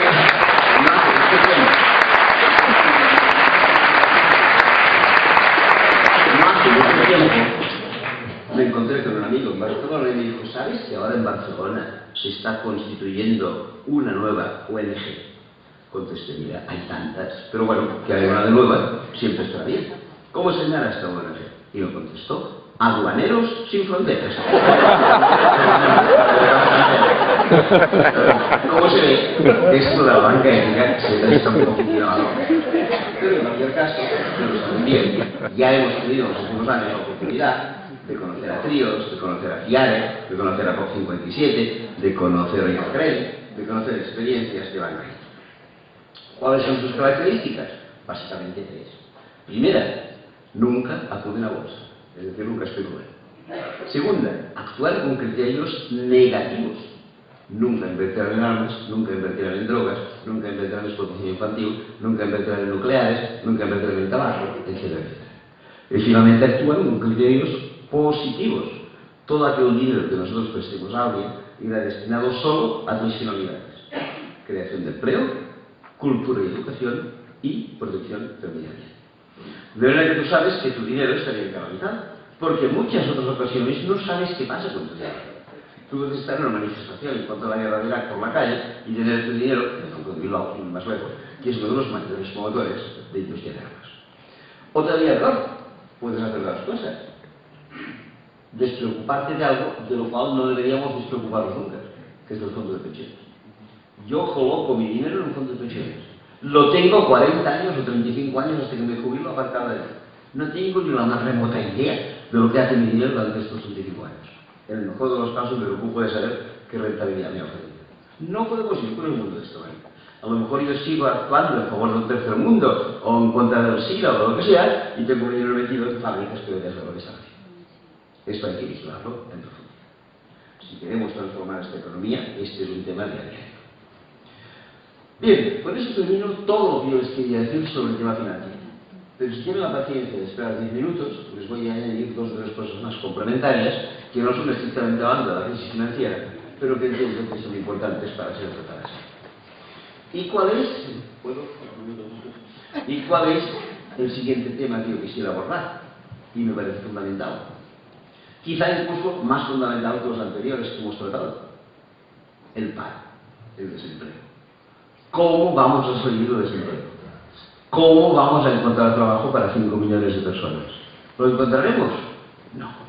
Nunca. Jamás. Es lo que me decía a mí de pequeñito cuando iba a clases de catecismo. Tú quieres el pecado. Yo tenía que responder, no, nunca, jamás. ¿Encontraremos trabajo para 5 millones de personas? No, nunca, jamás. Bueno, ¿no lo encontraremos? No. A no ser que hagamos lo único plausible, lo único que suele hacer. Y os aseguro que después de dar vueltas meses y meses, no se me ocurre mejor solución. No es muy buena, pero es la única. La única manera de responder al paro es repartir entre todos el trabajo existente. No hay ninguna otra solución. Que los que tenemos la suerte de tener trabajo, trabajemos un poco menos, para que los que no tienen trabajo, trabajen un poco más. Y ustedes dirán, pues esto que estás diciendo es una perfecta utopía. Utopía, ni hablar. Hace unos 10 o 11 años, el primer ministro francés, un personaje llamado Lionel Jospin, sacó un decreto por el cual se reducía la jornada laboral de 8 a 7 horas, lo cual significaba que la jornada semanal se reducía de 40 a 35 horas. Sobraban 5 horas por trabajador. ¿Qué hizo? Las adjudicó a los paradores. Y aunque los les diré no se lo van a creer, es cierto. En 2 meses Francia eliminó 1.700.000 parados que tenía. Es la única solución. Y ustedes dirán, pues no me gusta, porque antes trabajaba 40, cobraba 40, ahora trabajar 35, cobraré 35. Menudo negocio hemos hecho. No, el gobierno francés lo hizo bien y dijo, oiga, usted antes trabajaba 40 y ahora por mi culpa solo trabaja 25. Pues yo, que soy el culpable, le pago 5 horas de paro a usted. Con lo cual usted cobra 25 horas trabajadas y 5 horas pagadas. No son 40, no son 39. ¿Qué más quieres tú que tienes la suerte en el trabajo? En lugar de 40, cobrar 39, que aquel que no tiene trabajo, ahora empieza a cobrar 39. Y ustedes se preguntarán, ¿y cómo el Estado puede pagarme estas 5 horas de paro? Porque ahora ya me paga el paro de los que han empezado a tener trabajo. Los números cuadran perfectamente. Y además otra cosa, si ustedes han leído las novelas de Carlos Dickens, que seguro que las han leído, se acordarán que al principio de la revolución industrial la gente hacía jornadas enormes de 16 horas al día y después hacía jornadas de 14. y después hacía jornadas de 12, y después hacía jornadas de 10, y ahora, aunque no realmente, pero sí oficialmente, se trabaja 8 horas al día. ¿Y quiénes somos nosotros para parar la historia? ¿Por qué hemos de pararnos en 8 horas al día? Podemos pararnos en 7, en 6, en 5 y en 4. No tenemos ninguna autoridad para decir que hemos de trabajar 8. Yo os lo digo a mis alumnos. Mirad, el día que os jubiléis, yo estaré pero en cualquier caso lo que es evidente es que estaréis trabajando como máximo 5 horas al día, porque el camino anda en esa dirección. Y es lo que existe. O aprendemos esto o nunca nos quitaremos el paro de chica. Nos podemos quedar el paro local en una población, llega a una empresa y pone 20.000 puestos de trabajo, ¿de acuerdo? Pero el paro global nunca lo resolveremos, nunca. Hay que buscar estas soluciones. Y en ese sentido yo estoy orgulloso de estar ahora en Euskadi, y no lo digo para hacerles la pelota a ustedes, pero sí porque aquí fue donde hace años descubrí una muy buena solución en esa dirección. En 1983, tuve ocasión de estar en Guipúzcoa y concretamente en Mondragón y conocer la experiencia cooperativa de aquella población. Tendrá sus defectos, que seguro que usted, pero en cualquier caso me explicaron que en aquel momento, ahora ya es mucho peor, muy distinto, no mucho peor, tenían 35.000 trabajadores, que estaban en plena crisis, aquella famosa crisis del petróleo de los años 70, y que habían pensado que no podían mantener 35.000 trabajadores, que quizá podrían mantener 30.000. Entonces invitaron a 5.000 trabajadores a que se marcharan. Pero como tenían una cooperativa, los 5.000 trabajadores dijeron: ni hablar, esto es una cooperativa, nos quedamos todos, faltaría más. Los directivos dijeron: de acuerdo, ustedes se quedan todos, en la cooperativa mandan ustedes, tienen derecho a hacerlo. Pero dentro de un año no queda nadie, porque esto no hay que no mate. Y los trabajadores dijeron: oiga, no, aquí hay una solución mucho más sencilla. Si ustedes quieren pasar de 25.000 a 30.000 trabajadores, es que nos están diciendo que les sobra el 15% de la plantilla. Que es lo mismo que decir que les sobra el 15% de la masa salarial. Lo que ustedes deben hacer es recortarnos un 15% del salario a los 35.000 que trabajamos aquí, acabarán ahorrando la misma cantidad y nadie llega a la calle. Y así lo hicieron y nadie fue para acá. Es más, como ustedes saben, los tiempos se giraron mejores para los de Mondragón, ampliaron con los supermercados de Swarovski y otras cosas por el estilo.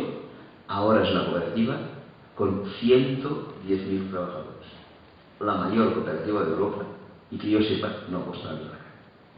Si las cosas queremos hacerlas bien, las podemos hacer bien. Sí, te mueves un poco, quizá no es 100% así, ya sé que hay pequeños problemas, pero me parece que lo mejor es medio de obra y que por lo menos hay que admitir algo en este sentido. Si quieres, después hablamos de los problemas, que sé que hay muchos. Pero bueno, déjame con una pequeña nota optimista encima. ¿Qué pasa? Que esto es lo que hay que hacer en el mundo del trabajo. Pero me quedan 3 cosas por decir. Por lo menos un par de ellas las quiero decir con claridad. En momentos de crisis, lo que no podemos hacer de ninguna manera es gastar dinero en temas inútiles e innecesarios. Y les aseguro que el más inútil y el más innecesario es el gasto militar. España, el año pasado, como os he dicho antes, no pudo subir las pensiones. Dejó, también lo he dicho hace un rato, de pagar 1.300 millones de euros. No había 1.300 millones de euros para pagar las pensiones. Pero sí que había 1.300 millones de euros, se consignaron en el presupuesto del año pasado, para que España siguiera participando en la construcción del avión de combate europeo. No tenemos dinero para las pensiones y tenemos dinero para que España participe en la construcción de un avión de combate europeo. Por cierto, hace unos cuantos años, el que era canciller alemán, Schröder, hizo un discurso y dijo: por poco que yo pueda, Alemania se desentenderá de este proyecto de avión de combate europeo. Y se desentenderá por 2 razones. Primera, porque es un avión que está resultando carísimo. Y segundo, porque es un avión que se diseñó para atacar a la Unión Soviética, que ya no existe. Al cabo de cierto tiempo, el propio señor Schröder hizo un discurso y dijo: yo ya quería desentenderme del proyecto de avión de combate. Pero industriales, banqueros y militares no me lo han permitido. Oiga, ¿quién gobierna la democracia alemana? ¿El señor Schröder, supuestamente elegido por el pueblo? ¿O los banqueros? los industriales y los militares. No hace falta que se lo diga aquí. En España nunca hemos querido desentendernos de este proyecto de combate. Es el primero en el que participamos, que estamos locos por él. Pero nos cuesta, aunque poco, 1.300 millones de euros. ¿Que no es mucho? No, porque en realidad solo es un 13% del presupuesto de la ley de combate. Pero para nosotros sí que es mucho, porque podríamos subir las pensiones una vez. Como que España solo participa en el 13% del proyecto, y por tanto solo paga el 13% del proyecto, solo construye el 13% del avión. En concreto, la cola y el ala izquierda. Si ustedes tienen en cuenta que Italia construye el ala derecha, podemos preguntarnos razonablemente si el avión será estable para nosotros. No hace falta que nos diga que no, porque cuando nos mandaron el PNG se estrelló al principio. Así están las cosas. No podemos hacer gastos inútiles, de ninguna manera. Ahora ha cambiado el ministro de Defensa. Por cierto, no es la buena persona de nuevo, porque nos ahorraríamos. A ver, ¿qué pasa? Que España ha cambiado. Y el antiguo subsecretario, el segundo de la señora Chacón, en el Ministerio de Defensa anterior, ahora, como ya ha perdido el cargo y tanto le da la técnica, hizo unas declaraciones, un tal Constantino, no me acuerdo si mente o lo que sea, pero Constantino sí. ¿Y qué nos dijo el tal Constantino? Textualmente, por lo que dan las declaraciones. En los últimos años, en el último periodo de mandato, hemos comprado armas que no necesitábamos y que pretendíamos pagar con dinero que no teníamos. Excelente, una mejor declaración se puede encontrar en mucho.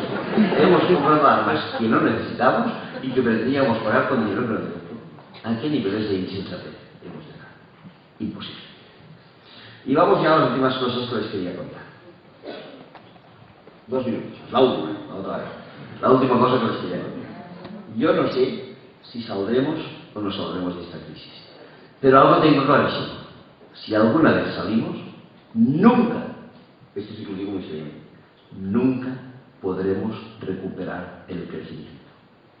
Para los países del norte, el crecimiento se ha terminado. Estamos moralmente obligados a no crecer ni una uña más.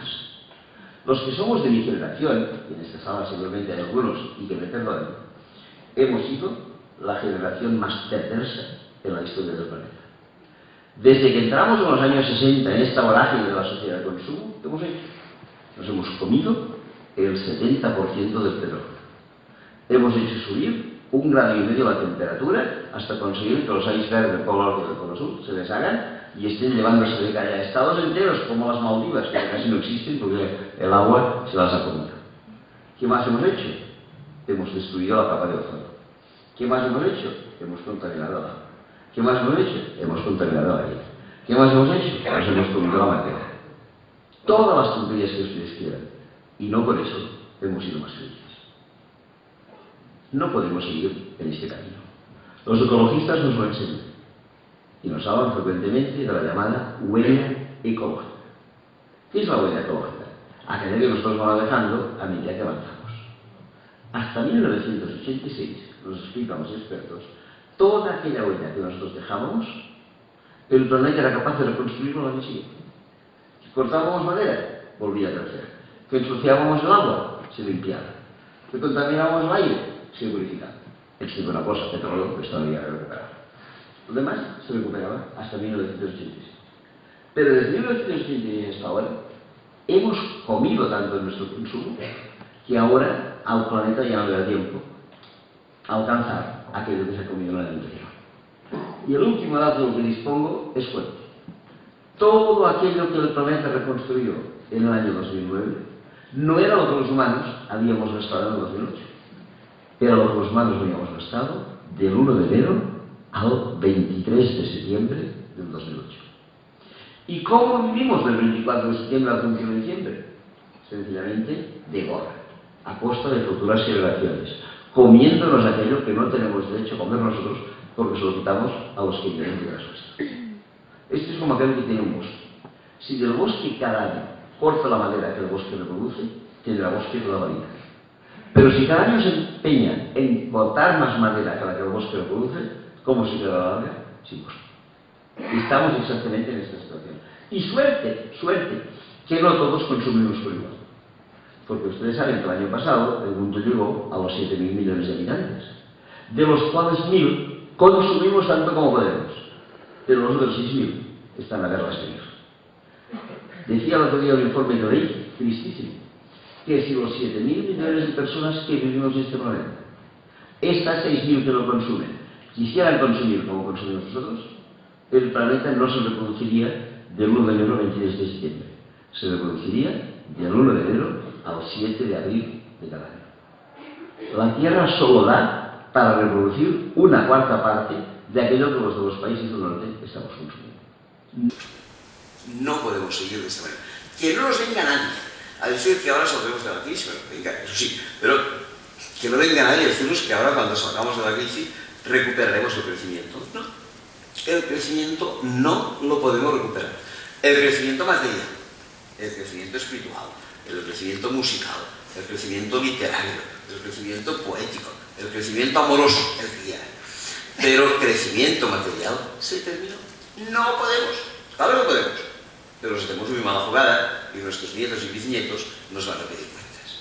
Creo que hemos de enfocar así. Y les aseguro que si enfocamos así esta salida de la crisis, si enfocamos así desde el punto de vista global, qué es lo que va a pasar en el planeta, quizá, si esto significa un cambio de chip para todos nosotros, quizás si somos capaces de reflexionar, quizá podamos terminar con una frase que sea: gracias a la crisis hemos podido cambiar nuestras actitudes. Muchas gracias.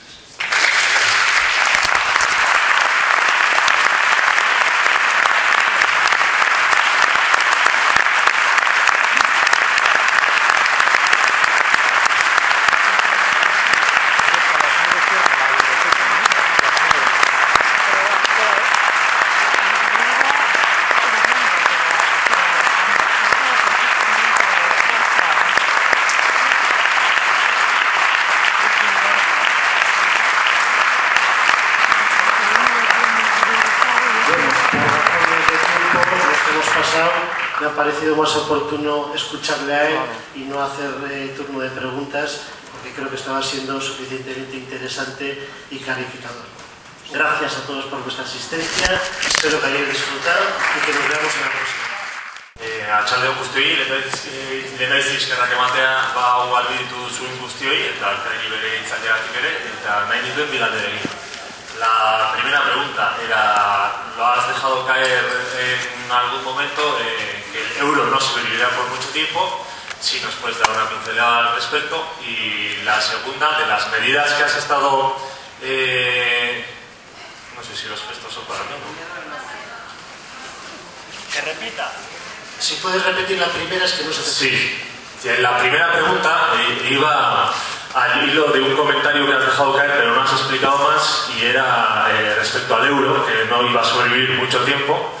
Y la segunda pregunta, con respecto a ahora lo que comentabas al final, de varias medidas que has ido comentando, algunas de ellas puede que estén más o menos en nuestra mano, por ejemplo, en cuanto al decrecimiento que comentabas al final, hay muchas que podemos implementar nosotros y nosotras directamente, pero otras nos quedan un poco lejos de la mano, ¿no? Entonces, quería preguntarte sobre cuáles son los pasos intermedios que crees que podríamos dar para alcanzar esas medidas, y especialmente respecto a qué tipo de no sé, presiones políticas o de sistema, aquellas que tienen que ver con las decisiones de alta política, ¿no? ¿Cómo podemos influir en ellas? Bien, pues mira, respecto de la primera, sí que es verdad, lo he dejado ir, después no he recuperado el tema. Para mí la cosa es muy sencilla y que nadie se sorprenda. Hay que destruir el euro inmediatamente. Hay que destruir el euro inmediatamente. No lo digo ahora, lo tengo escrito hace 12 años, cuando dije que el euro era un sinsentido, era una aberración. Llevo más de 30 años dando clases de economía. Te aseguro que no he visto nunca ningún manual que diga que países con renta per cápita distinta, países con sistemas fiscales distintos, países con salarios mínimos distintos, países con déficits distintos, países con tipos de interés distintos puedan tener una misma moneda. Esto no se admite por ningún lado. No funciona. Que a la larga se puede tener una misma moneda, lo entiendo, pero ahora de entrada. Que a mí me digan que Alemania y Holanda pueden tener la misma moneda, lo firmo ahora mismo. Que me digan que Bélgica y Holanda van a tener la misma moneda, lo firmo ahora mismo. Que me digan que Alemania y Grecia van a tener la misma moneda, no lo admito de ninguna manera. Tenemos un ejemplo. Hace años hubo un país que quería tener la misma moneda que otro. El país se llamaba Argentina y el otro se llamaba Estados Unidos. ¿Qué hicieron? Dolarizaron la economía. ¿Cuál fue el resultado? Corralito, lo sabemos todos. Y gracias a que rompieron la paridad entre el peso y el dólar, los argentinos han reaccionado de la mejor manera posible en estos últimos años. Hay que tomar este ejemplo. Si no, andaremos cojos toda la vida. Ayer se aprobó un nuevo rescate a Grecia, en el cual España deberá participar, creo que es con 15.000 millones de euros. Hace 2 años España participó en el rescate de Grecia, con 10.000 millones de euros, que era exactamente la misma cantidad que el gobierno de Zapatero se ahorró al no subir las pensiones, al quitar el cheque bebé, al no subir los sueldos de los funcionarios, no sé cuántas cosas más. Si estos 10.000 millones hubieran ido a parar a los griegos, yo lo entendería, porque si son más pobres que nosotros, pues igual tienen derecho a tenerlo. Pero es que los griegos estos 10.000 millones los dieron 24 horas, porque al cabo de 24 horas, como explicó muy bien en un reportaje, se fueron inmediatamente a Francia y Alemania para pagar deudas que Grecia tenía contra ellas, con empresas francesas y alemanas, derivadas de la venta de armas que Francia y Alemania le habían hecho a Grecia. Si alguien quiere profundizar en este tema, que acuda al YouTube y vea una película hecha por un eurodiputado llamado Daniel Cohn-Bendit, que cuando yo era jovencito era conocido como Daniel Rojo del Mayo francés, el hombre le quedaba un poco de rojerío, y todavía explica ahora como eurodiputado esta situación. No podemos mantenerlo. No, de ninguna manera. No. ¿Quién nos ha dado el euro? ¿A nosotros? Miseria. Miseria. Cuando entramos en el euro, la división de renta en España era la mitad rentas de capital, la mitad rentas de trabajo. En este momento las rentas de capital casi ocupan 3/4 y las rentas de trabajo han quedado reducidas a 1/4. ¿Por qué? Por algo muy sencillo. Porque un país siempre quiere ser competitivo. ¿Cómo podíamos ser competitivos antes? Con la política monetaria.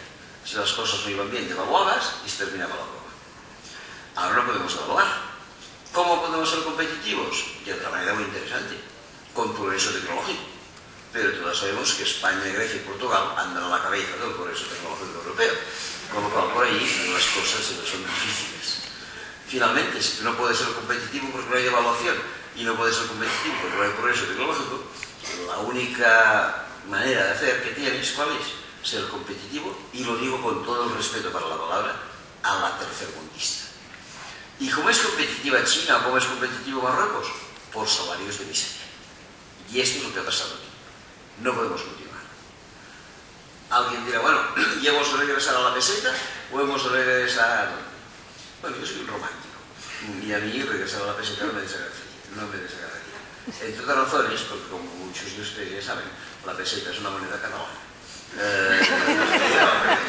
La peseta es una moneda que se inventó un ministro de Economía en el siglo XIX llamado Laureano Figueroa. Y el señor Figueroa, que era este ministro, tuvo que dar nombre a la peseta. Antes todos sabemos que la visa no funcionaba. Y entonces la gente, ¿cómo pagaba? Pues andaban con unas bolsas llenas de unas piezas metálicas, unas más gordas, otras más medianas, otras más pequeñas. En catalán hay las pesas, que son las piezas grandes, y las pesas pequeñas son las pesetas. Bueno, y como que esta era la pequeña moneda que se utilizaba y algunas poblaciones catalanas ya la utilizaban, cuando este Figueroa tuvo que bautizar la moneda española, dijo, o la peseta, que es la que utilizamos por aquí. Porque si en lugar de bautizarla en catalán, la hubiera bautizado en castellano, nunca lo hubiera puesto peseta, lo hubiera puesto piececita. Pero no, le puso peseta. De manera que durante 150 años, guste o no guste, en España se ha graficado con monedas de nombre catalán. Cosa que en Madrid siempre entendieron bien y toda la vida identificaron a catalanes con pesetas.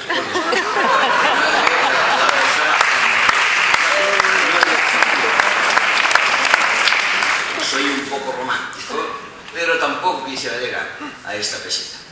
Entiendo que de momento ya me conformaría con aquello que muchos han dicho y que pronto será una realidad, que es euros a 2 niveles. El euro que puedan tener los alemanes, los holandeses, los finlandeses, los austríacos, los belgas y quizá con un poco de suerte los franceses, y después el euro Número 2, euritos si queréis, al que podríamos adherirnos la gran familia de griegos, portugueses, italianos, irlandeses y españoles. Por mí las cosas de oro deberían andar en este límite. Segundo, ¿cómo podemos hacer presión política? Pues diría que en primer lugar, sabiendo lo que queremos. Porque mucho me temo que falta mucha toma de conciencia. Falta mucha pedagogía política antes de prender una acción. En el mes de julio, no sé, en Euskadi, en Cataluña los periódicos hicieron varias encuestas a la gente preguntándoles sobre los acampados. Indignados, 15M, digamos como queramos. Entre el 65 y el 70% de las encuestas decían que los encuestados estaban plenamente de acuerdo y que aplaudían las propuestas de los indignados. Esto en julio. El 20 de noviembre se producen elecciones. ¿Quién gana? Los 3 partidos que andan justo en dirección. No me meto con el PNV, no me estoy refiriendo a PSOE, a PP y a Convergencia. Los 3 que andan justo en dirección contraria a lo que los acampados quieren. ¿Esto qué significa? Que falta mucha formación política, falta mucho más de. Mientras la gente siga votando mayoritariamente estos partidos, difícilmente podemos incidir, porque ellos tendrán, y con toda la razón del mundo, la legitimidad democrática. Y por tanto es muy difícil intentar cambiar las cosas. ¿Esto significa? Que hace falta primero formación política. Y les aseguro que tener formación política no es fácil. Porque el poder, sea de lo global que sea, intenta que no tengamos esta formación política.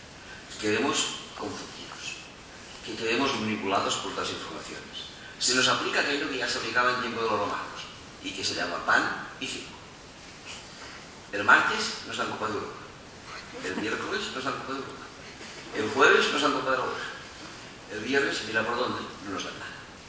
El sábado nos dan un partido levantado el domingo, el domingo nos dan la liga, el lunes no nos dan nada y el martes vuelve a empezar. ¿Qué resultaba? Resultaba que había 2 días a la semana, viernes y lunes, en que no aparecía el fútbol. Aquellos que piensan por nosotros decidieron que 2 días sin fútbol era peligroso, porque igual nos encerrábamos en casa, o leíamos algún libro, o y entonces dijeron no. Y le pidieron a la Liga de Fútbol Profesional que adelantara un partido, que creo que es de segunda división, para los viernes, y retrasaron otro, que creo que es de primera, para los lunes. Y así tendríamos fútbol los 7 días de la semana para conseguir a gran velocidad la imbecilización total y colectiva de la población.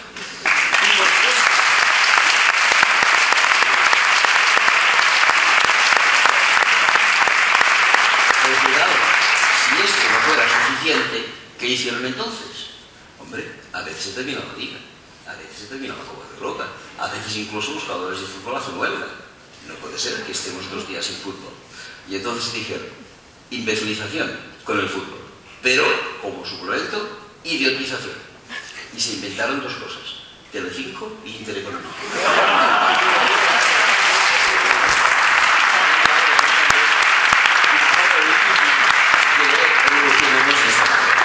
Por tanto, formación.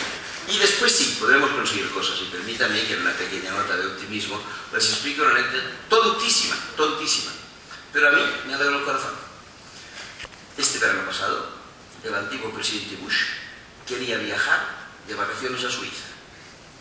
Un grupo de 5 jóvenes suizos, pertenecientes a una ONG que se llama Amnistía Internacional, se presentaron a un juzgado suizo y dijeron al juez, señor juez, si el señor Bush pisa territorio suizo, sepa que es un criminal de guerra, le pedimos que lo detenga. El juez dijo usted que no lo pienso. Se lo pensó y al cabo de unos días comunicó a estos chicos, creo que es un criminal de guerra. Y doy orden de detención el día en que pise territorio suizo. Y Bush no acudió a Suiza este verano. Son pequeñas tonterías, pero con muchas acciones individuales se pueden conseguir cosas. Si hay una buena formación política, no debemos perder nunca la esperanza.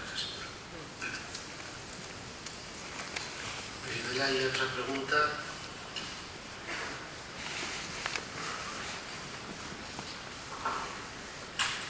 Buenas tardes y muchas gracias por tanta sapiencia en palabras. Muchas gracias por tanta sapiencia en palabras tan sencillas.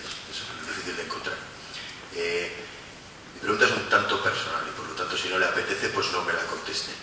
Ha descrito un panorama absolutamente desolador en el cual los intereses económicos se manejan por amistades de los que ya tienen el dinero y se lo prestan unos a otros.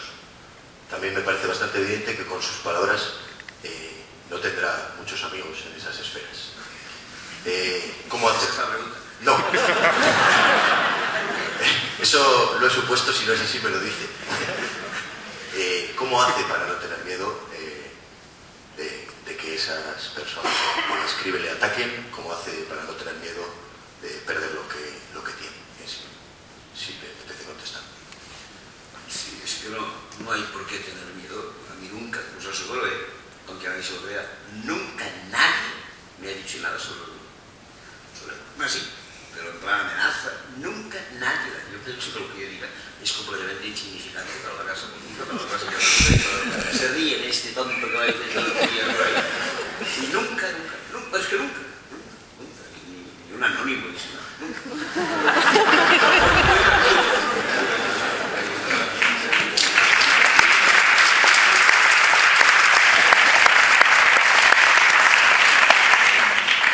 ¿Alguna pregunta, Esteban de Aragón?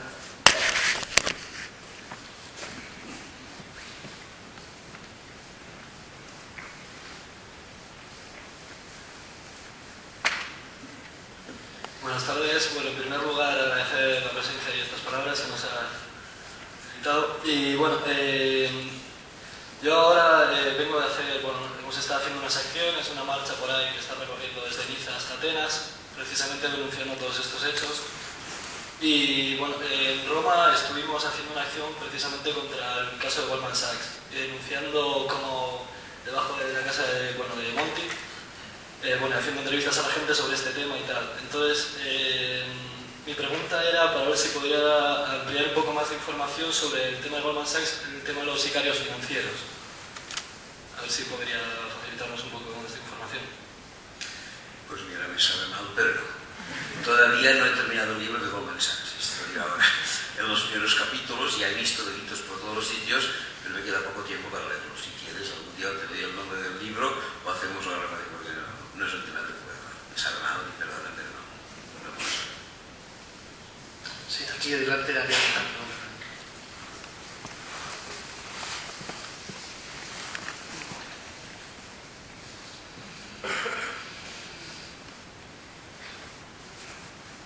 Gracias por la conferencia, Arcadi.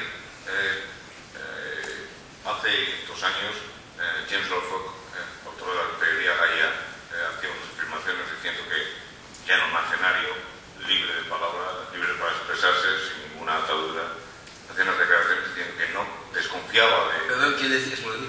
James Lovelock, que es el autor de la teoría Gaia, y hace unas declaraciones diciendo que desconfiaba de la democracia como capaz de sacarnos concretamente del cambio climático, pero quizá pudiésemos extender al desarrollo sostenible más en global.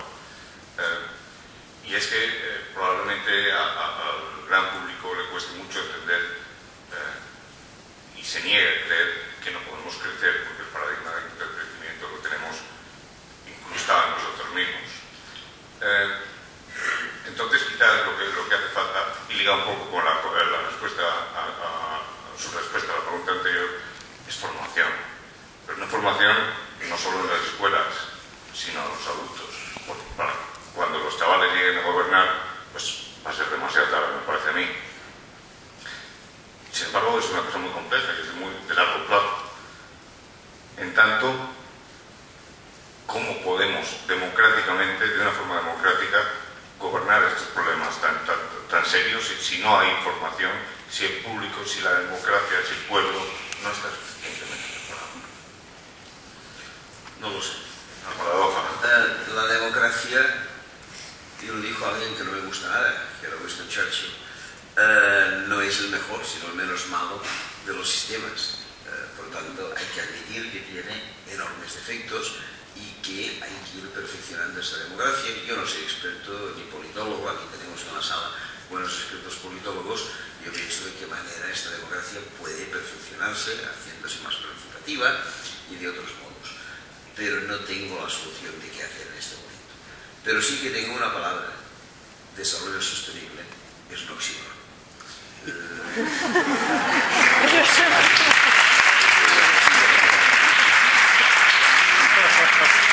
No sé qué pensar, hermano, pero... Bueno, yo quería preguntarte ¿cómo ves tú el tema de desobediencia civil aplicada no solo a las manifestaciones, no solo a desobedecer a algunas normas del Estado respecto a los derechos de manifestación o de difusión de las denuncias que hacemos, sino aplicada a la economía, a la evasión, no evasión, pero sí a negarnos a pagar impuestos, puesto que nuestros representantes no nos representan, puesto que no hay una reflexión política necesaria, puesto que siempre son gestores, simplemente son gestores de las políticas de la Europa del Norte y ya dejan de representarnos, no nos dejan ninguna opción más que los ciudadanos, movilicemos o no, hagamos acciones o no, les plantemos cara o no, no nos escuchan, el sistema está bastante cerrado. ¿Qué opinión tiene o qué solución, si ves posible una solución, diría la resistencia cívica aplicada a la Hacienda, a la Fiscalía? Bien, yo soy un ferviente partidario de la desobediencia civil en este terreno. Y, como decía Javier ahora mismo, creo recordar que desde 1983 practico la objeción fiscal al gasto militar, que mis multas me han costado hasta el momento, porque son 30 años de no pagar impuestos y que te van cayendo encima pues los graveros. Pero pese a todo, creo que esto y otras muchas formas de objeción fiscal son buenas maneras de proceder. Si alguien no está al tanto en esta objeción fiscal, que repito, venimos practicando desde hace 30 años, nos limitamos a no dejar de pagar los impuestos, pero sí de nuestros impuestos dejar de pagar a la cifra aproximadamente un 6% que corresponde al gasto militar dentro del presupuesto del Estado. Es decir, que tú vas a pagar 100 euros, solo pagas 94. Y entonces le dices al Estado, mire, yo le he pagado 94 porque los otros 6 se los van a gastar mal. Y por tanto yo los he gastado bien. Y para demostrar que los he gastado bien, pues yo qué sé, me he ido a Greenpeace y le he dado 6 euros y ahí llevo yo con los recibimientos de Greenpeace de 6 euros más los 24 euros, esto hace los 100 euros que yo les llevo y ahí lo tiene usted. En el 85% de los casos no te dicen nada, porque está constatado que lo miran las declaraciones. Pero en el otro 15% de los casos, que sí que la revisan, al cabo de cierto tiempo recibes una cartita muy amable de Hacienda. No sé si aquí con el sistema fiscal que tenéis va igual, pero en el resto de España recibes una cartita y dice, oiga, usted muy bien, de Greenpeace lo que quiera, pero a mí ya me está dando los 6 euros que faltan. No haces ningún caso. Al cabo de 2 meses, Hacienda, lenta pero segura, te manda otra carta y dice, oiga, que yo le pedí 6 euros y usted no los está pagando de ninguna manera. De forma que ahora ya le castigó porque no me hace caso. Ya no son 6, son 8, porque aquí hay una sanción. Tú sigues calladito. Al cabo de 2 meses más, Hacienda te manda otra carta y dice, mira, es que usted ni con sanción ni sin sanción me hace caso. Ahora ya he decidido embargarlo. Y los gastos de embargo son 2 euros más. De manera que usted me debe 10. Tú sigues callado. Y al día que menos te lo piensas, tu caja de ahorros te manda una cartita diciendo, oye, ayer donde usted tenía 100 euros solo quedan 90. Porque los otros 10 los hemos tenido que mandar a Hacienda cumplimentando una orden de embargo. Y la gente dirá, pero que solemne tontería. Yo por dejar de pagar 6, ahora acabo pagando 10. Es verdad, acabas pagando 10. Pero esto es evidente. Los primeros objetores de conciencia que no iban a la MIL para ahorrarse un año y medio de MIL, se iban 3 años a la cárcel, y especialmente en el Sáhara. Porque la historia os enseña algo. Las libertades no se regalan, se conquistan. Y por tanto hay que trabajar un poco en este sentido para aplicar. La lástima es que ahora últimamente el sistema de recaudación fiscal ha cambiado. Porque hace años Hacienda no podía ir a tu cuenta corriente y quitarte los 10 euros. Había un reglamento de recaudación por el cual antes de ir a tu cuenta corriente y quitarte los 10 euros, Hacienda tenía que venir a tu casa a quitarte bienes embargables por valor de 10 euros. El reglamento de recaudación era distinto. Y Hacienda te enviaba una cartita y te decía, oiga, el martes a las 9 de la mañana estés en su casa, porque vamos a venir y tenga bienes embargables suficientes para que cubra usted la deuda de los 10 euros. Entonces te ponías en la puerta de casa, con una cafetera vieja, con un televisor que iba mal, te ponía Hacienda, esto 1 euro, esto 2 euros. No llegamos, la cama y la mesa de pobre. Y aquí en Euskadi, quizá lo sepáis, hubo un caso interesantísimo que a mí me hizo reír de mala manera. Los compañeros objetores de Euskadi descubrieron que en la lista de bienes embargables figuraban perros y gatos. De manera que cuando llegaba Hacienda en plan embargo, en lugar de darle la cafetera, pues le daban 5 gatitos, y además, según el reglamento de recaudación, Hacienda tenía que alimentar durante el tiempo del embargo, que obviamente era infinito.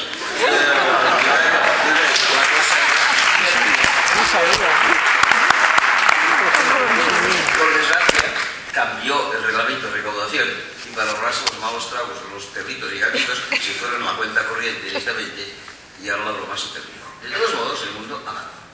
Por una razón. Yo tengo un compañero, antiguo diputado del Parlamento de Cataluña, que hacía esto que estoy diciendo, pero que hacemos bastante gente.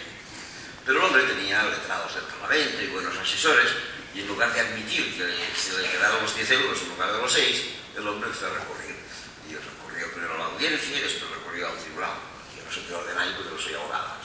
Al final llegó al máximo organismo que podía llegar, que era el Tribunal Superior de Justicia de Cataluña.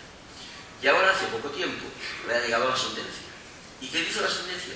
Bien interesante. Mire, a usted Hacienda se le ha quedado los 10 euros porque dejó de pagar aquellos 6 y le pusieron la multa de 2 y los gastos de embargo después. Nuestra sentencia dice que los 6 usted los ha de pagar, porque no hay en España ninguna ley que diga que no hay que pagar los gastos militares. Pero los otros 4, Hacienda debe devolvérselos, porque Hacienda solo le puede cobrar cuando usted ha tenido voluntad evasora. Y usted en ningún momento ha demostrado voluntad evasora, porque desde el primer día se acercó allí con el recibito de Greenpeace. Por tanto, voluntad de evadir nada. Desde el primer día usted lo ha demostrado. De manera que la sentencia es que pague los 6 y que le devuelvan los 4. No es mucho, pero las cosas van avanzando. Y bueno, una última pregunta ya, en el medio, Cayetana.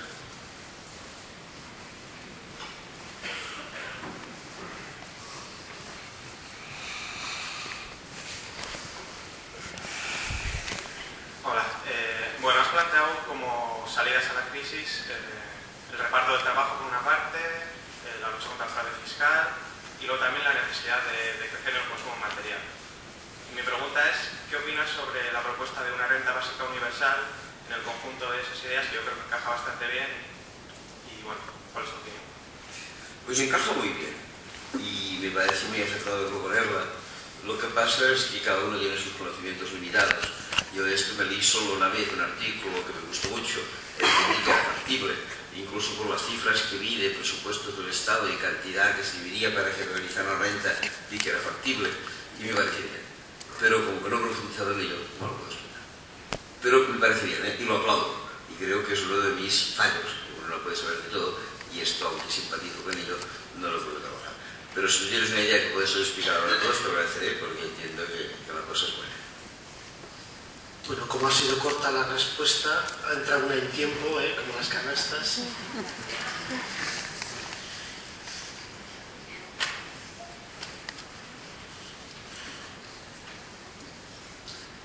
Narrazioan, nik eta ben eskerrik asko Marcadi, zure itzaldiagatik, bere eta pasek bat izan da. Me ha llamado mucho la atención que has empezado a hablar de crisis alimentaria y de soberanía alimentaria, y como diciendo, primero quiero hablar de esta crisis que es muy importante y luego ahora hablamos de esta que es la nuestra, ¿no? Yo las veo, no sé, voy a compartir una reflexión, las veo bastante unidas, creo que tienen mucho que ver una con otra, y de hecho en las 6 o 7 cosas que has mencionado que hay que hacer para salir de la crisis, yo voy a añadir una que es consumo responsable, ¿no? Creo que, hablando además de lo que comemos, ¿no? Creo que si empezamos por ser más conscientes de qué es lo que comemos, qué es lo que consumimos, qué metemos en nuestra cesta, cómo lo hacemos, es también una forma muy eficaz y además ocasional, es simplemente una decisión que hacer tú, no hay que cambiar leyes ni nada. Y creo que esto también tiene una incidencia clara en la economía real, a favor de una economía real y en contra de una economía especulativa. Es que esta mañana me pasó una cosa muy bonita, que es que yo estoy en un grupo de consumo local aquí en Necochea, espero que lo conocéis, y hoy me he coincidido en Necochea con el productor que mete la cesta todas las semanas, y cuando eres Manu, estamos encantados con la cesta, y el tío me ha dado un abrazo que ha sido genial, ¿no? Y bueno, sin más animaros, hacer un grupo de consumo que por si luego a montar una puerta ecológica, porque hay mucha gente esperando por comprar. Bueno, total, Arcadi, ¿qué te parece esto del consumo responsable? Y si crees que esto es también una vía para conseguir una economía más real y más más solidaria o social. Sí, estoy completamente de acuerdo con ello. Quizá he sido muy brusco al decir ahora pasamos lo siguiente. Fíjate que antes se marcaba un cierto puente, porque he dicho con lo que se dan los bancos se puede ver sobre el agua, porque una cosa y la otra están bastante unidas. Estoy completamente de acuerdo, no todo se puede explicar en una charla, y además ya es demasiado larga, pero el retorno a la agricultura, esto que nos llevaría, esto que somos responsables, estoy completamente de acuerdo que hay que contigo. Además aquí enlazaríamos dos cosas, la soberanía alimentaria de que tú hablas y el decrecimiento del carro al final, porque entiendo que son dos cosas que significa. A mí me gusta ir los sábados, que puedo, a un mercadillo que hacen cerca de mi casa, lo más próximo. Pero cada sábado me están dando con una cosa, con los kiwis. Porque los kiwis ponen Nueva Zelanda. Y me pregunto, ¿pero cómo podemos comprar un kiwi de Nueva Zelanda? Esto es espantoso, la cantidad de miles de kilómetros que ha recorrido este sitio. Este kiwi debe ser petróleo entero, este kiwi, por la cantidad de petróleo. Mataró en Barcelona y kiwi, lo digo, pues sacaron kiwis de Mataró, ¿cómo van a hacer? Y me niego, aunque me gusta mucho, pero me niego porque hay cosas que son inaceptables. ¿Cómo podemos ser tan testarudos de comprar algo que lleva 12 o 15 o 20 mil kilómetros de distancia para llegar aquí? Esto es un consumo irresponsable más absoluto, estoy de acuerdo.